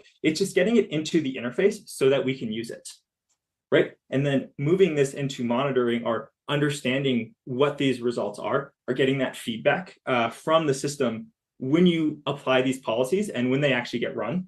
And then being able to audit or have a transaction or history of this stuff. And so being able to log that information somewhere so that you can understand what the effects of your policies are, so that now you can go back and audit new policies, right? And so now we have that full policy development lifecycle picture, right? And so let's look at the diagram of the tools when they're put together, right? And so in this case, we have the Terraform workspace on the left. We're going to be generating our plan, and that run task is going to happen in the middle there before we get to a Terraform apply or a Terraform cancel, right? So that run task is going to help us and split off to do, I think, like by default, it also does like cost estimations, right? And so in this case, we're just going to be applying that policy post plan as well, just so that we can add that guardrail before these resources have a chance to be applied or canceled, right? Or we can force the cancellation based on the policy. So let's look at policy enforcement. And right, what we are creating today, right? This is going to be a very simple creation that we're doing. We have a VPC, that's going to be our network. We're going to have an EC2 instance in the center. It's going to be acting as a bastion or a jump host, so that, right, if someone wants to access other items or other resources inside this VPC, they can get into that EC2. And so with this, essentially what we want to do to secure this, right, what we want to do to secure this is going to be to not allow, or we want to allow port 22 in, and we want to allow an egress out. But what we don't want is to have access from anywhere allowed. So let's look at how to define this policy, right? And so in front of us now, the snippets of code are written in what's called Rego. Rego is a purpose-built policy language that comes partnered with Open Policy Agent, right? So this purpose-built language is a declarative language, much like HCL. And so this allows us to define the intent of our policies so that Oppa can figure out what the desired outcome state will be, right? And so with this policy, we are defining the intent that we want to deny any public citers, right? So 0.0.0 0/0. I think it's the right number of zeros. Anyway, so like we want to block those. And so so with this format, right, on the left-hand side here, we have at the top is the package. And this package is just the naming convention to split how our policies might be configured. You might have a certain set of policies for compute resources. You might have another set of policies for security resources. You might have another set of policies for Kubernetes, right? So you can use these package names as a logical boundary between these policies so you can apply them in different places. Import, in this case, we're using import to create an alias for the input.plan. And so that input.plan, the input is just what we are feeding to the decision, and plan is the Terraform plan. And so in this case, we are aliasing it to TF plan just to make our code a little bit simpler to read. You can also use import for adding new keywords. There are a number of these listed on the Open Policy Agent website. And so we're not going to dive into that today, but we will start looking at the rule that we're creating now. And so one common style for creating policies is to create either an allow or a deny. And in this case, we're going to be creating a deny, right? And so with this deny, we have a message, or we have two square brackets with an MSG in the middle, right? And so that MSG variable is going to be the message, right? And so essentially what we're saying here is for any errors, right, add this message to this deny set. So we're going to have a deny, a set of messages called deny, right? And so this only happens if all the statements inside of this rule are true, right? And so let's go through this line by line.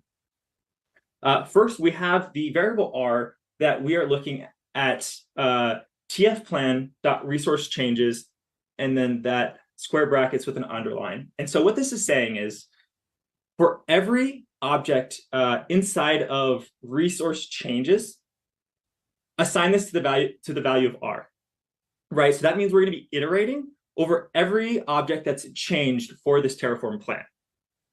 And so with that, we're looking at each of these objects, and if inside of that object, it says the type is AWS security group, right? And so now remember, we're iterating through each object. And so now if the type is security group, we will continue down to the next line. And so now that we know the type is security group, we'll say that if the change, if we are changing, and remember the square brackets with the underline is cycling through, so any of them. So if any CIDR block inside of any ingress after the change is set to 0000/0, right, continue, right? So this means that this change is looking to add or modify that ingress to say, to allow a public ingress, right? And so now we're going to be constructing that message, the error message, which is going to input in the address that's actually being changed here. And we're going to add it to that deny message block, right? And why this is helpful is because now that we have this deny set, we can return that as the decision in that decision model that we saw earlier, right? You get a query as a JSON object and a JSON object as a return decision. And so in this case, we're going to include this deny message. And so with that, let's actually pop over and let's do this. Let's run this real quick in Terraform Cloud.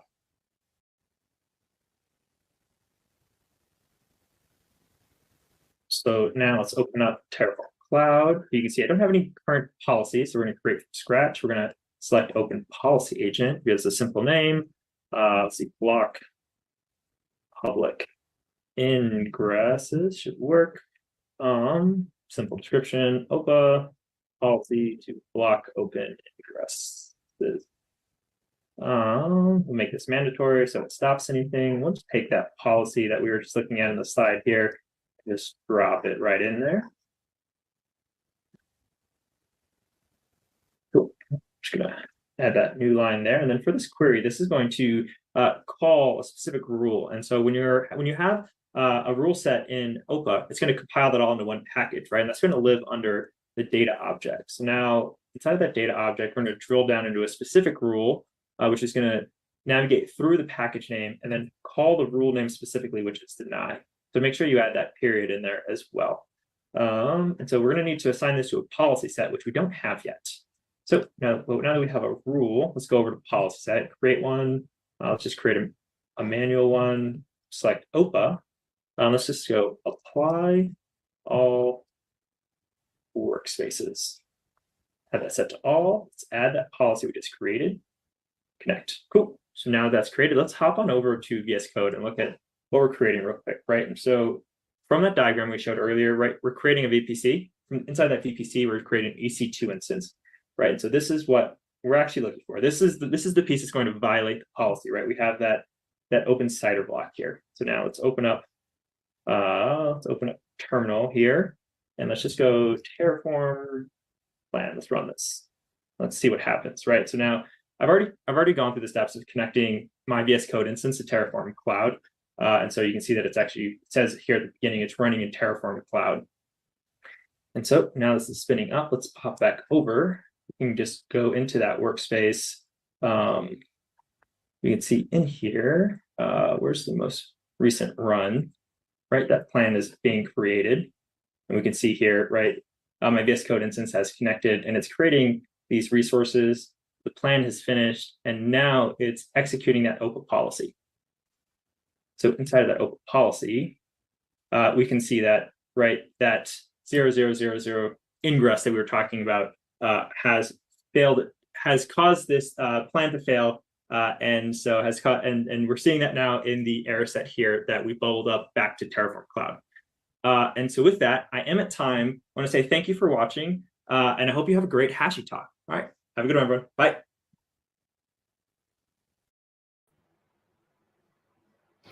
Thank you so much, Peter, for showing us Oppa and how you can integrate that with Terraform. That was amazing. And that is wrapping up day one of HashiTalks Secure. Before you go, I just want to remind you that we have Hashi Days coming up on the 13th of June. There's going to be a lot of fantastic talks. It's happening across 3 cities. So we have London, Paris, and Munich. So, head onto the website and register to attend that. Following on from that, we also have HashiConf Global, which is happening in the US, San Francisco this time. So again, head over to hashiconf.com and register to engage in that. I'm really looking forward to seeing all of you over there. Aside from our big conferences that we do every year, we also have a lot of hugs, which stands for HashiCorp user groups, right? And this is where local communities get together and discuss learnings, and they teach each other, and it's a really great environment to just build your network or just grow your skills and knowledge with using our tools. Matter of fact, I actually met my co-host for my podcast, Keeping It Secure. Shameless plug. I actually met him at a hug in London, and then it just turned out that we both started working for HashiCorp. So it's a great place to meet people, a great place to learn some things. So definitely visit meetup.com/pro/hugs to find your local chapter. And finally, all the slides should be uploaded to discuss.hashicorp.com in due course. And if you would like to learn any more about anything that you've seen today in any of the presentations, we do have reference documentation and step-by-step tutorials, guides, and so on and so forth. All you need to do is head over to developer.hashicorp.com and you will be blessed with knowledge. But that's it. It's been a pleasure hanging out with you today. I've been your host, Rob Barnes, and I'm looking forward to seeing you all tomorrow. Don't forget, we also got Nick and I are giving a talk tomorrow as well. I'm not going to say too much more about that, but I'm looking forward to it. Enjoy the rest of your day, peeps.